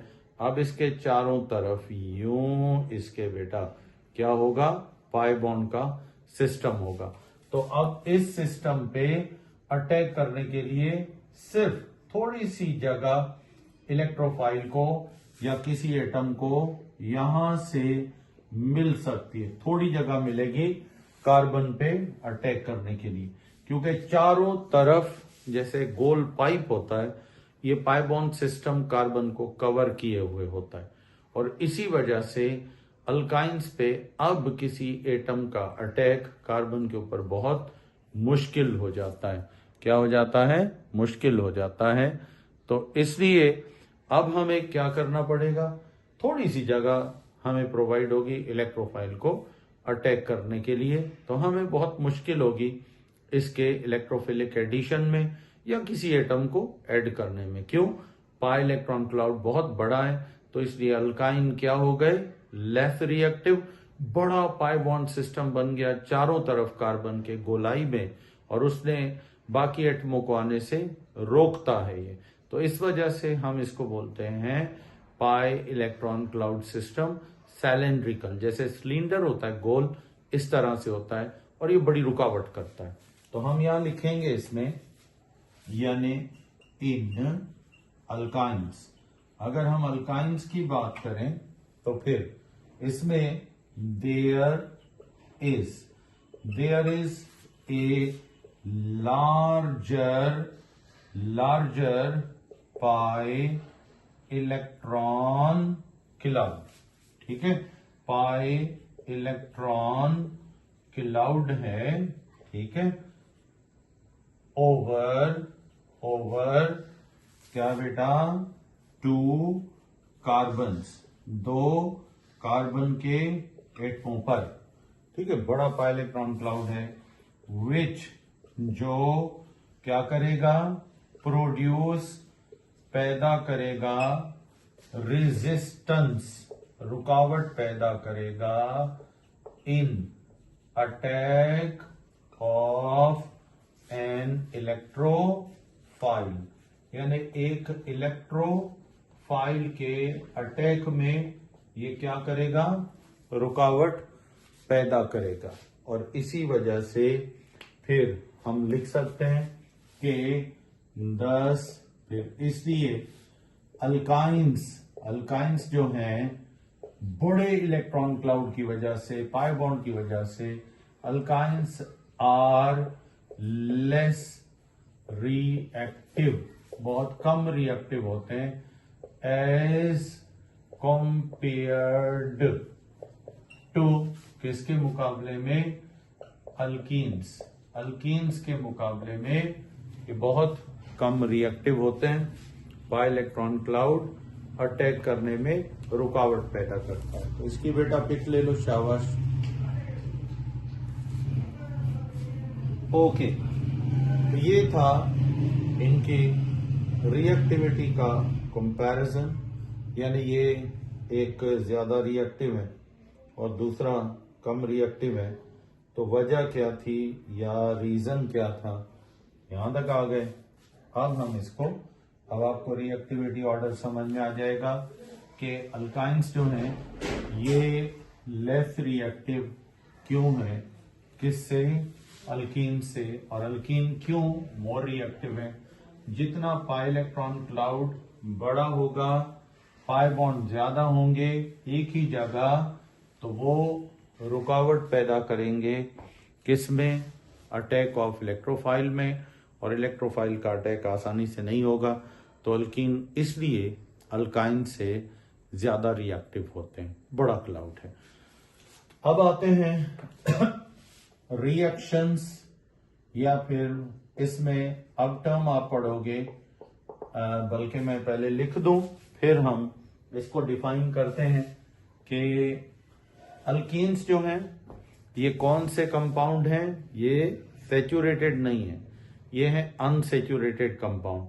तो आपको पता है जो कंपाउंड अनसैचुरेटेड होते हैं तो उनमें most common reaction time alkenes की केमिकल रिएक्शंस के बारे में पढ़ा और आपको थोड़ा एक्सप्लेन किया था कि अल्कीन्स जो हैं उनका स्ट्रक्चर भी आपने कर लिया था।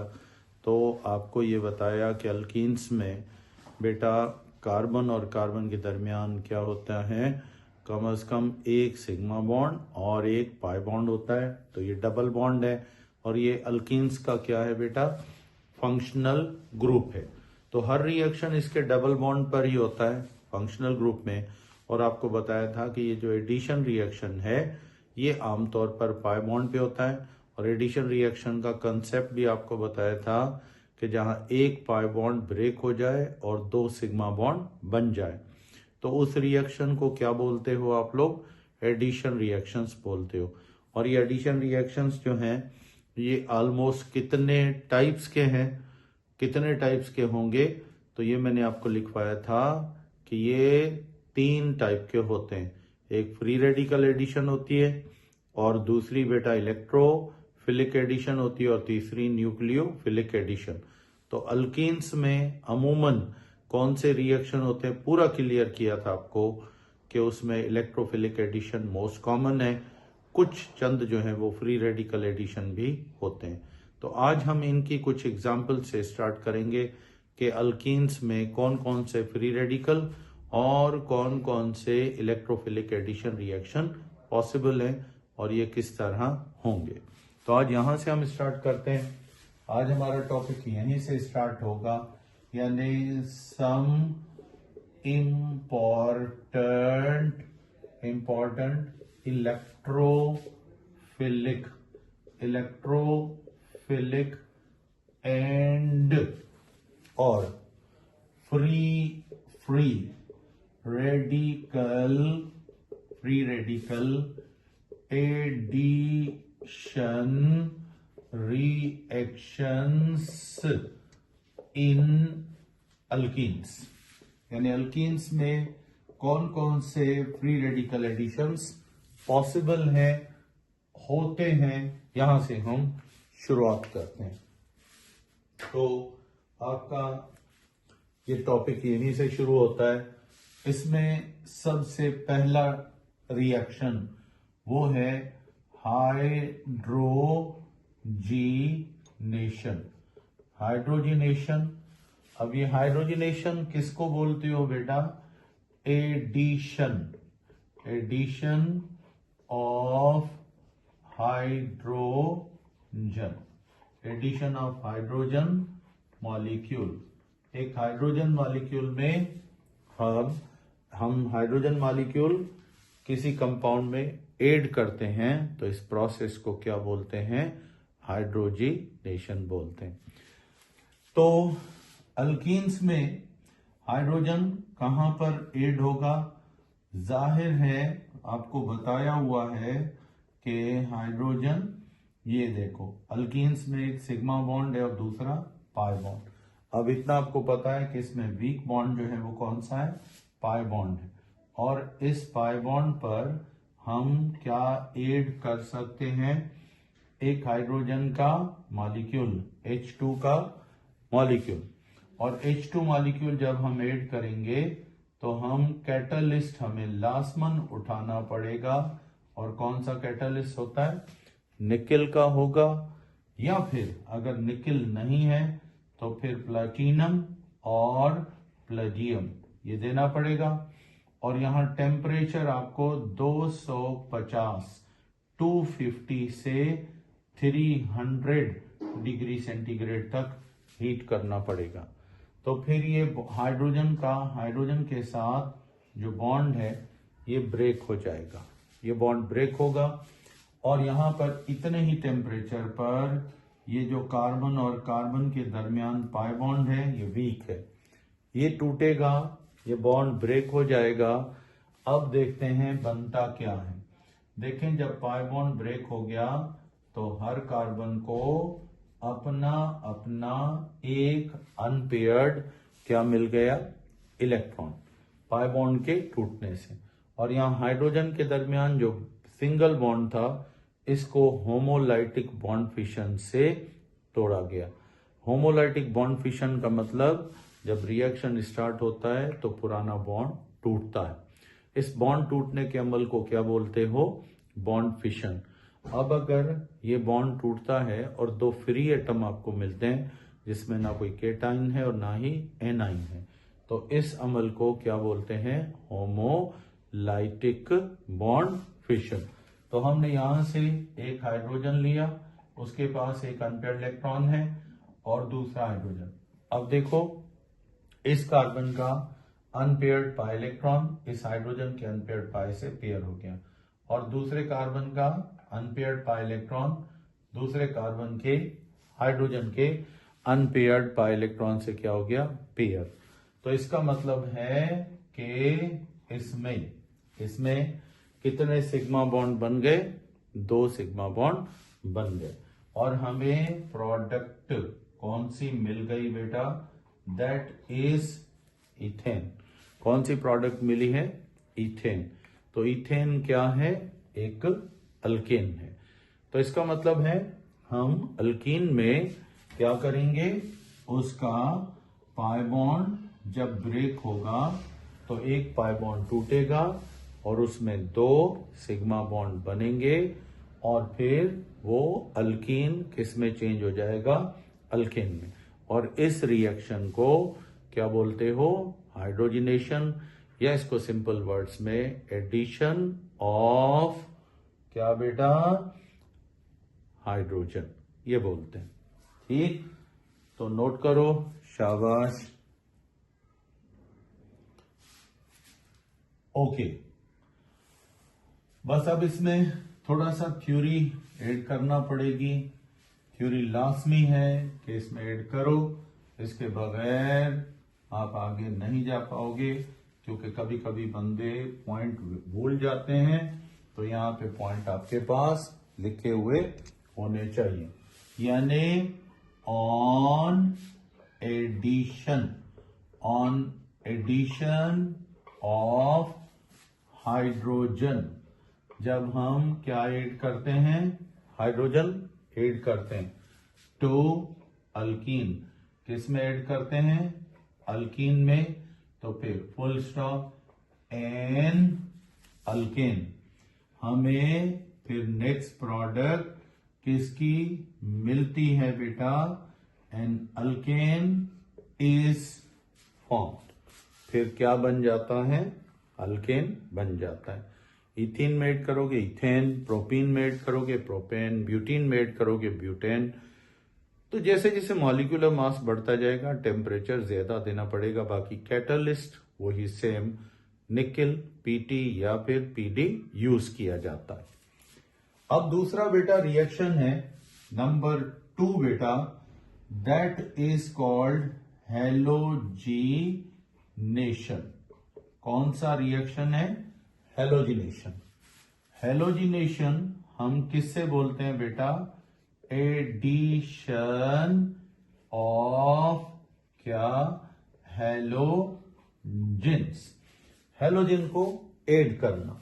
अब हैलोजेंस क्या है ये आपको पता है, एक्स से डिनोट करते हो, means fluoride, chloride, bromide, iodide and और एस्टाइड। इनमें से कोई भी एटम ऐड करो तो इनकी एडिशन को क्या बोलते हैं, हैलोजिनेशन। अब अगर क्लोरीन ऐड करेंगे तो क्लोरीनेशन, ब्रोमीन ऐड करेंगे ब्रोमिनेशन, आयोडीन ऐड करेंगे आयोडीनेशन। तो ये बेटा मेथड होगा। तो हम लिख सकते हैं कि ऑन एडिशन ऑफ हैलोजन, यानी अगर हम क्या ऐड करें, हैलोजन ऐड करें किसमें, टू अल्कीन। अल्कीन में हैलोजन ऐड करो, फिर क्या होगा, दी विक डाइहेलाइड्स। कौन से डाइहेलाइड बनते हैं, विक डाइहेलाइड्स आर प्रोड्यूस्ड। फिर इनसे कौन से डाइहेलाइड प्रोड्यूस होते हैं, विक डाइहेलाइड प्रोड्यूस होते हैं। तो अब देखते हैं कि ये विक डाइहेलाइड क्या है और कैसे प्रोड्यूस होंगे। और फिर हर रिएक्शन अलग होता है, फ्लोरिनेशन, क्लोरिनेशन।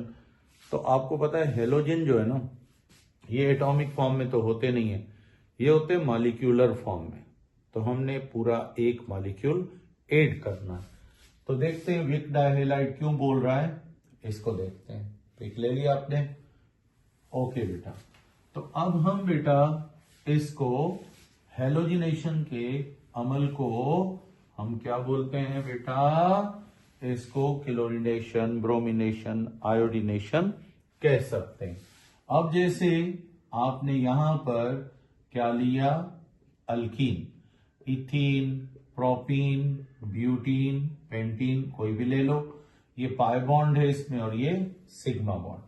अब हम मॉलिक्यूल जो उठा रहे हैं वो किसका है, अल्कीन का। ये ले लिया, इसमें ऐड कर रहे हो कौन, क्लोरीन। तो अगर क्लोरीन ऐड करोगे तो रिएक्शन का नाम क्या होगा, क्लोरीनेशन। अगर ब्रोमीन ऐड करोगे तो नाम क्या होगा, ब्रोमिनेशन। बेटा क्लोरीन रिएक्ट करेगा रूम टेम्परेचर यानी 25 डिग्री सेंटीग्रेड पर, 25 डिग्री सेंटीग्रेड पर रिएक्ट करेगा। और यहां कौन सा बॉन्ड ब्रेक होगा, कार्बन और कार्बन के दरमियान पाई बॉन्ड जो था ये ब्रेक होगा। यहां से क्लोरीन का, क्लोरीन के साथ जो बॉन्ड है ये टूट जाएगा। और हमें यहां पर एक और ये एक इलेक्ट्रॉन अनपेयर्ड ये मिल गया, पाई बॉन्ड टूट गया। अब क्लोरीन का एटम है, इसके पास भी एक अनपेयर्ड इलेक्ट्रॉन, इस क्लोरीन के पास भी एक अनपेयर्ड इलेक्ट्रॉन। इन दोनों ने अपने अपने अनपेयर्ड इलेक्ट्रॉन क्या कर लिए, पेयर। अब बताएं एक क्लोरीन कहां पर आया, कार्बन 1 पे और दूसरा कार्बन नंबर 2 पे आ गया। तो इसका मतलब है हमें कौन सा अल्काइल हेलाइड मिला है, डाई हेलाइड मिला है, वो है 1,2 डाई क्लोरो इथेन, यानी हमें हेलो अल्केन मिलेगा। क्या मिलेगा, हेलो अल्केन मिलेगा और ये होमोलाइटिक बॉन्ड फिशन से कोई भी हेलोजन टूटेगा, फ्री एटम मिलेंगे और ये फ्री एटम बॉन्ड टूटने के बाद पाई बॉन्ड पे क्या होंगे, ऐड होंगे। नोट करें इसको, शाबाश।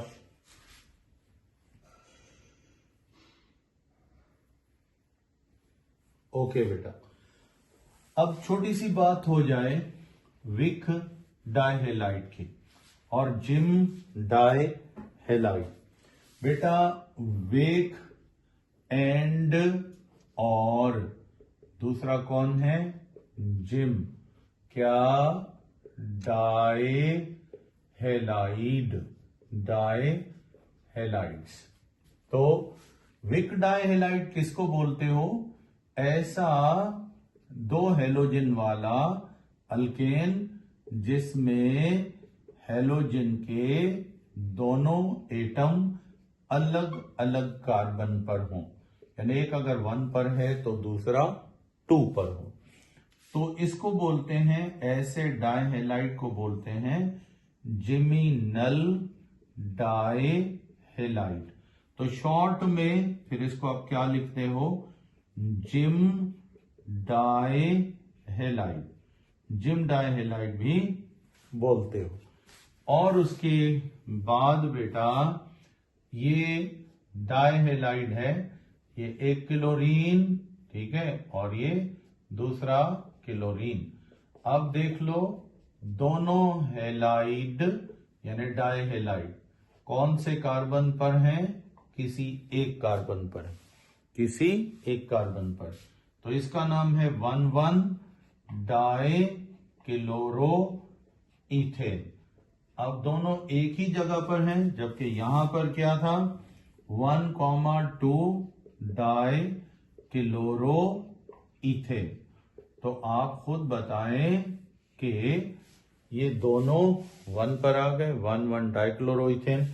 तो इसको हम बोलते हैं, कौन सा डाइहेलाइड बोलते हैं, एक मिनट बेटा ये गलत हो गया, इसको बोलते हैं विक डाइहेलाइड। ये वाला जो है इसको बोलते हैं विसिनल और विक डाइहेलाइड, क्योंकि दोनों हेलाइड अलग अलग कार्बन पर है, तो इसको विसिनल या विक डाइहेलाइड। अब दोनों एक ही कार्बन पर हेलाइड हैं, तो इसको आप बोलते हो जिमिनल, या फिर इसको बोला जाता है जिम डाइहेलाइड। क्या बोलते हो इसको, जिम डाइहेलाइड।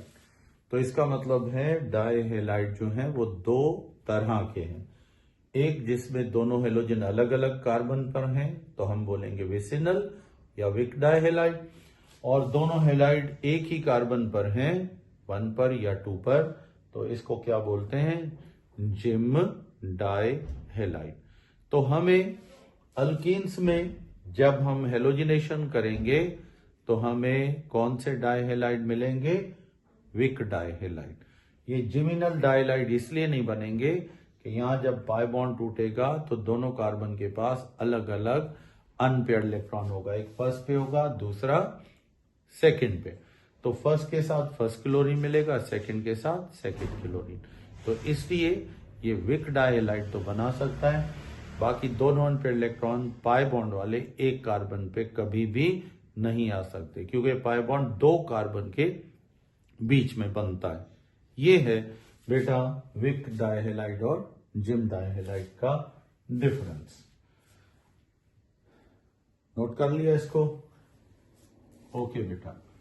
अब नेक्स्ट जो है, नेक्स्ट पे आते हैं, और नेक्स्ट अब हम लेते हैं बेटा, अगर आपसे पूछा जाए कि अल्कीन्स के साथ क्लोरीन भी रिएक्ट करेगा, फ्लोरीन भी करेगा, ब्रोमीन भी करेगा और आयोडीन, तो सबसे ज्यादा फास्ट रिएक्शन कौन करेगा अल्कीन के साथ, तो इनमें रिएक्टिविटी ऑर्डर इनकी इलेक्ट्रोनेगेटिविटी पे डिपेंड करता है। तो इसलिए याद रखो, रिएक्टिविटी ऑफ हेलोजेंस, हेलोजेंस की रिएक्टिविटी जो है वो डायरेक्टली प्रोपोर्शनल है किसके साथ, इलेक्ट्रोनेगेटिविटी ऑफ क्या बेटा, हेलोजेंस। अब जैसे सबसे फास्ट रिएक्शन किसका होगा, फ्लोरीन का। यानी अगर हम इनका रिएक्टिविटी का ऑर्डर बनाएं तो फिर सबसे हाईएस्ट रिएक्टिविटी फ्लोरीन की, उसके बाद नेक्स्ट कौन है, क्लोरीन, उसके बाद कौन है, ब्रोमीन, और सबसे स्लो रिएक्ट कौन करेगा, आयोडीन। यानी इसका रिएक्शन फ्लोरीन का फास्टेस्ट रिएक्शन होता है, और सबसे स्लोवेस्ट रिएक्शन किसका होता है, आयोडीन का। आयोडीन का सबसे बेटा स्लोएस्ट रिएक्शन है, तो ये याद रखिएगा, ठीक है। तो अल्कीन के साथ सबसे ज्यादा तेजी से कौन रिएक्ट करेगा, फ्लोरीन, और सबसे स्लो रिएक्ट कौन करेगा, आयोडीन। होगा रूम टेम्परेचर पे, कोई स्पेशल कैटलिस्ट की जरूरत नहीं होती है। ओके बेटा, अब लेते हैं हम नेक्स्ट एक और इनका एडिशन रिएक्शन, और वो तीसरा रिएक्शन है, और वो कौन सा है, that is called addition of hydrogen halides. Hydrogen halides भी बोलते हो, और या फिर इनको दूसरा नाम कौन सा देते हैं, हैलोजन एसिड्स। तो आपको पता है ये H रिलीज होगा प्लस में, और हैलाइड यानी क्लोरीन मोर इलेक्ट्रोनेगेटिव है, तो ये हेट्रोलाइटिक बॉन्ड फिशन होगा। स्ट्रॉन्ग एसिड होते हैं ये, तो ये पहले रिलीज क्या करेंगे, प्रोटॉन, और ये प्रोटॉन जो रिलीज करेंगे हैलोजन एसिड, ये किस पे अटैक करेगा, इस पाई बॉन्ड के मतलब पाई इलेक्ट्रॉन पर। तो एक इलेक्ट्रॉन कार्बन से कौन गेन कर लेगा, हाइड्रोजन। तो अब हम यहां पर देखते हैं कि जिस कार्बन से हाइड्रोजन ने इलेक्ट्रॉन गेन कर लिया, जिससे छीन लिया, उस कार्बन पे कौन सी चार्ज आ गई, प्लस। अब बाकी हमारे पास एक कार्बन है जिसके पास क्या है, अनपेयर्ड इलेक्ट्रॉन, और हाइड्रोजन को इलेक्ट्रॉन मिल गया, इसने यहां पर इस कार्बन के साथ क्या किया, पेयर बना लिया। बाकी बचा इसका कौन सा आयन, नेगेटिव।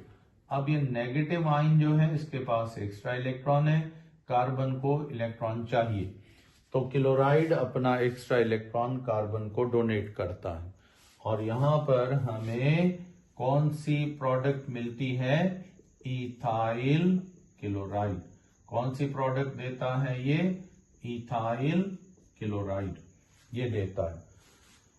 तो इथाइल क्लोराइड क्या है, अल्काइल हैलाइड है। तो आप जब भी हैलोजन एसिड किस में ऐड करोगे, अल्कीन्स में, तो थोड़ा बहुत हमें हीट या टेम्परेचर देना पड़ता है, और फिर ये हैलोजन ऐड होता है, और फिर हमें ये अल्काइल हैलाइड प्रोड्यूस करके देता है, प्रोडक्ट देता है। यानी हम लिख सकते हैं कि ऑन एडिशन ऑफ हैलोजन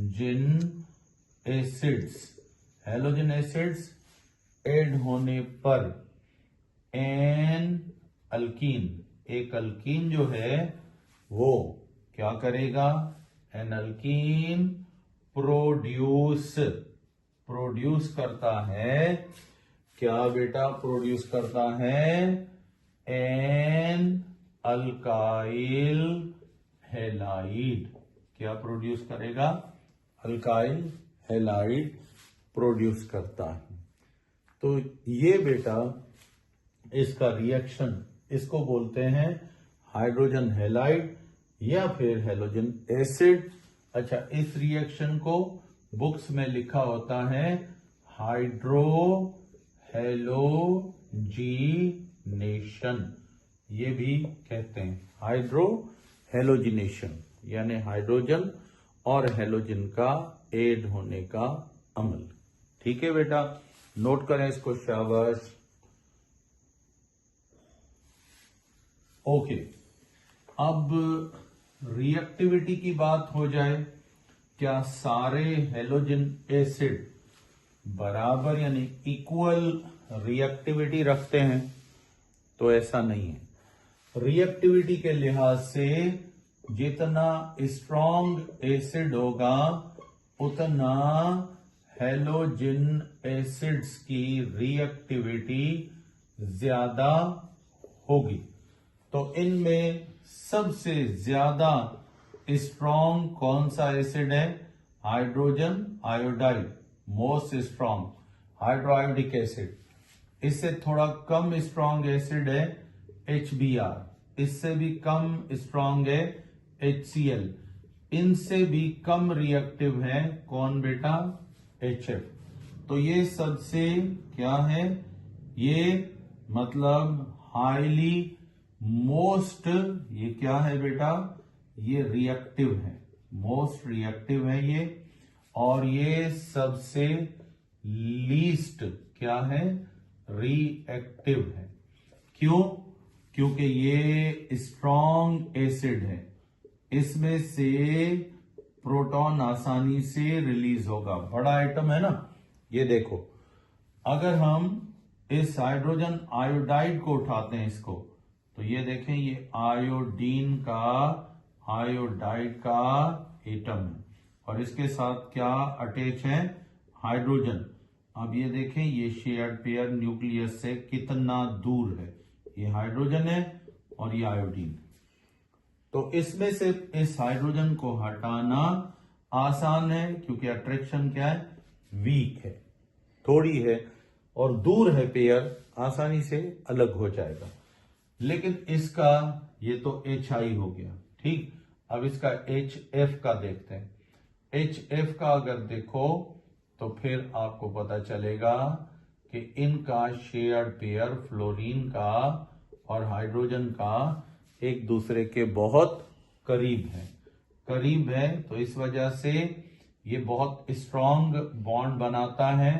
तो इसके बॉन्ड को तोड़ना, इसमें से प्रोटॉन को निकालना, फ्लोरीन से अलग करना बहुत मुश्किल है, बहुत हाई एनर्जी चाहिए। तो जब प्रोटॉन रिलीज नहीं होगा तो रिएक्शन भी नहीं चलेगा।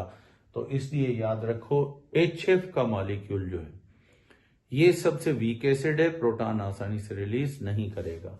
जबकि HI का मॉलिक्यूल बहुत ज्यादा रिएक्टिव है क्योंकि ये आसानी से क्या रिलीज करेगा बेटा? प्रोटॉन रिलीज कर सकता है। तो रिएक्टिव कौन होगा?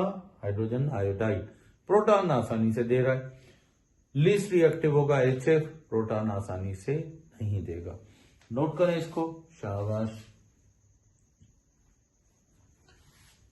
ओके बेटा, तो अब ये हेलोजिनेशन हो गई अल्कीन्स की, और हमें प्रोडक्ट कौन सा मिलेगा? हमें प्रोडक्ट मिलेगा हेलोजन एसिड से अल्काइल हैलाइड। अब यहां पे हमें एक रूल मिलता है और इस रूल को हम बोलते हैं मार्कोनी कोब्स रूल। क्या बोलते हो इसको? Markovnikov's rule. अब मार्कोनी कोब्स रूल क्या है? देखो, ये हम अल्कीन उठाते हैं। अब इस अल्कीन के साथ यहां पर डबल बॉन्ड है। क्या है? डबल बॉन्ड है। और ये अल्कीन जो है इसमें कार्बन ये वाला डबल बॉन्ड वाला, इसको अगर आप गौर से देखोगे तो आपको पता चलेगा कि एक कार्बन के साथ सिर्फ अल्काइल ग्रुप है, कोई हाइड्रोजन नहीं। और दूसरे कार्बन के साथ देखोगे दो क्या लगे हुए हैं? हाइड्रोजन। अब हम इसमें कोई भी मॉलिक्यूल क्या करते हैं? ऐड। तो ये जाहिर है ये मॉलिक्यूल पोलर है और ये मॉलिक्यूल टूटेगा। तो जब ये पोलर मॉलिक्यूल टूटेगा तो इसका पॉजिटिव जो पार्ट है वो तो हाइड्रोजन है, लेकिन इसका नेगेटिव पार्ट कौन है? क्लोरीन। मार्कोनिकोव कहता है जब ऐसे अल्कीन आए कि जहां पर दोनों कार्बन पे हाइड्रोजन की तादाद क्या हो? डिफरेंट हो, तो इन अल्कीन्स को हम क्या बोलते हैं? इनको हम बोलते हैं असिमेट्रिकल अल्कीन्स। तो ये रूल कहां अप्लाई होता है? असिमेट्रिकल अल्कीन्स पे। तो हमें ये बता रहा है कि जो इसका नेगेटिव पार्ट है ये वहां ऐड होगा जहां हाइड्रोजन तादाद में क्या होंगे? जिस कार्बन पे कम होंगे या होंगे ही नहीं। और पॉजिटिव पार्ट वहां ऐड होगा जहां ऑलरेडी हाइड्रोजन की तादाद क्या होगी? ज्यादा होगी। तो अब हम इसके पाई बॉन्ड को तोड़ते हैं। असिमेट्रिकल अल्कीन है, ठीक है। इस फर्स्ट कार्बन पे हाइड्रोजन एक भी नहीं है, लेकिन सेकंड पे कितने हाइड्रोजन है? 2 है, 2 हाइड्रोजन है। तो अब ये नेगेटिव पार्ट हम कहां ऐड कर रहे हैं? उस कार्बन पे ऐड करें जहां हाइड्रोजन की तादाद क्या है? कम है। और इसका पॉजिटिव पार्ट वहां ऐड कर रहे हैं जहां हाइड्रोजन की तादाद क्या है? ज्यादा है। तो इस रूल को हम क्या बोलते हैं बेटा? मार्कोनिकोव रूल बोलते हैं। तो अब यहां से हम स्टार्ट लेते हैं, यानी अकॉर्डिंग टू दिस रूल। अगर हम बेटा इस रूल को देखें तो फिर ये क्या कहता है? दी नेगेटिव पार्ट, कौन सा part? Negative part of polar molecule, यानी एक पोलर मॉलिक्यूल उठाओ, ठीक है, उसका कौन सा part? Negative part polar molecule का इज एडेड, ये ऐड होता है टू दैट कार्बन, उस कार्बन पे ऐड होगा विच के जो कंटेन्स क्या बेटा? Least number of hydrogen atoms, hydrogen के कम से कम एटम जहां हो वहां पे नेगेटिव पार्ट ऐड करोगे, किसी भी और मॉलिक्यूल का जो डबल बॉन्ड पे ऐड कर रहे हो। और पॉजिटिव पार्ट वहां ऐड करो जहां हाइड्रोजन की तादाद ऑलरेडी क्या है? ज्यादा है, ठीक। तो ये है मार्कोनिकोव रूल पर पाई बॉन्ड के लिए, ठीक। अब बेटा हम इसी रूल को आगे समझते हैं। मैं इसको मिटाऊंगा अभी। तो मार्कोनिकोव रूल कौन से कंपाउंड्स पे आप अप्लाई करोगे? कौन से मॉलिक्यूल्स पे आप इसको अप्लाई करोगे? यानी हम कह सकते हैं कि मार्कोनिकोव्स रूल इज एप्लीकेबल, ये इस्तेमाल होगा ऑन किस पे? On symmetrical alkenes. कौन से अल्कीन्स पे इसको अप्लाई करोगे? सिमेट्रिकल अल्कीन्स पे अप्लाई नहीं कर सकते, नॉट एप्लीकेबल, सिमेट्रिकल पे नहीं होगा, ठीक है। अब सिमेट्रिकल अल्कीन कौन से हैं? जिनमें डबल बॉन्ड के दोनों तरफ क्या होंगे? सेम एटम होंगे। क्या होंगे? सेम एटम होंगे। तो ये अल्कीन सिमेट्रिकल हैं। बट पर बेटा इट इज एप्लीकेबल, पर ये इस्तेमाल होगा किस पे? ऑन असिमेट्रिकल अल्कीन, यानी हम सिर्फ मार्कोनी-कोव रूल को कौन से अल्कीन्स पर अप्लाई करेंगे? असिमेट्रिकल अल्कीन्स पर अप्लाई करेंगे। तो ये सिर्फ असिमेट्रिकल। अब असिमेट्रिकल अल्कीन्स कौन से हैं? ये वो अल्कीन हैं जिनके पाई बॉन्ड पर दो कार्बन जो हैं इनके पास अलग अलग क्या हो, हाइड्रोजन हो या ग्रुप्स हो। तो ये अलग अलग ग्रुप्स पर एड होता है। तो इस बेटा रूल को क्या बोलते हो? मार्कोनी-कोव रूल बोलते हो। नोट कर लो इसको। ओके, अब हम लेते हैं बेटा नेक्स्ट इसका रिएक्शन। किसका बेटा? अल्कीन्स का।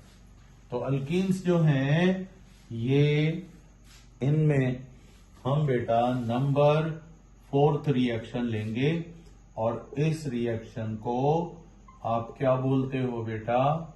हाइड्रेशन। क्या बोलते हो? हाइड्रेशन। अब हाइड्रेशन क्या है? यानी सिंपल वर्ड्स में बेटा एडिशन ऑफ वाटर मॉलिक्यूल।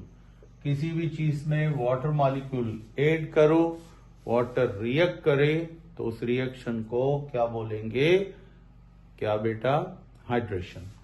तो आपको पता है एस अल्कीन्स, जैसा कि अल्कीन्स के बारे में पढ़ते हो। आर ये क्या है बेटा?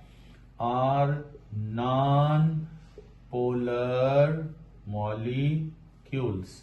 ये पोलर मॉलिक्यूल्स नहीं है बल्कि नॉन पोलर मॉलिक्यूल्स हैं। देयरफॉर, फिर इसलिए they are mostly water insoluble, यानी ये ज्यादातर मोस्टली वाटर क्या है? Insoluble. पानी में बहुत हल नहीं होते, कम हल होते हैं।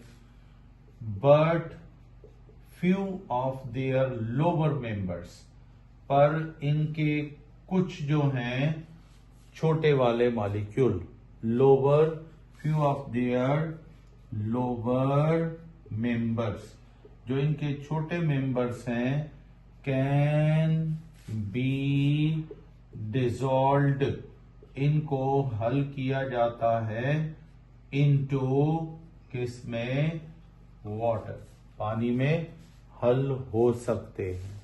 किस में हल हो सकते हैं? वाटर में हल हो सकते हैं। वाटर सॉल्युबल है। तो इसलिए इस प्रोसेस को क्या बोलते हो? हाइड्रेशन। पर ये सब नहीं होंगे। जो छोटे मेंबर जैसे इथीन, प्रोपीन, गैसेस जो हैं ये सिर्फ वाटर में, ये भी थोड़ा हल होती हैं, ज्यादा हल नहीं होती। तो पहले इसको नोट करें, फिर हम इसका रिएक्शन लिखते हैं। अब ये देखो, हमने यहां पर एक मॉलिक्यूल लिया, किसका? इथीन का, क्योंकि ये थोड़ा बहुत वाटर सॉल्युबल है। अब इसमें हम ऐड करते हैं वाटर, तो ये डायरेक्ट ऐड नहीं होगा वाटर, क्योंकि ये लेस सॉल्युबल है, नॉन पोलर है। तो हमें कैटलिस्ट लाजमन यूज करना पड़ेगा। और कैटलिस्ट यूज कौन सा करोगे? H2SO4, concentrated sulphuric acid. अब कंसंट्रेटेड सल्फ्यूरिक एसिड इसको वाटर को तोड़ेगा दो आयंस में, प्रोटॉन अलग कर देगा और OH अलग कर देगा। अब प्रोटॉन अटैक करेगा किस पे? कार्बन के पाई इलेक्ट्रॉन पर, ये इससे गेन कर लेगा।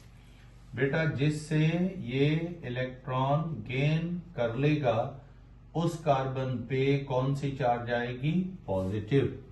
और बाकी जो हैं, यानी कार्बन जिससे इलेक्ट्रॉन इसने गेन कर लिया उस पर पॉजिटिव चार्ज आ जाएगी, और जिसने लूज किया है उस पर यहां पे ये देखो प्रोटॉन को इलेक्ट्रॉन दे दिया, इस पर आ गई पॉजिटिव चार्ज। लेकिन अभी भी इसका एक पाई इलेक्ट्रॉन फर्स्ट कार्बन के पास है। तो ये प्रोटॉन को जब इलेक्ट्रॉन मिल गया तो इसने ये इसके साथ क्या कर लिया, पेयर।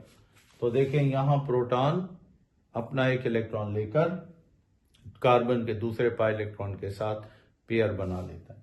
अब बाकी वाटर का क्या बचा, OH। तो ये OH जो है ये यहां पर ऐड हो जाएगा।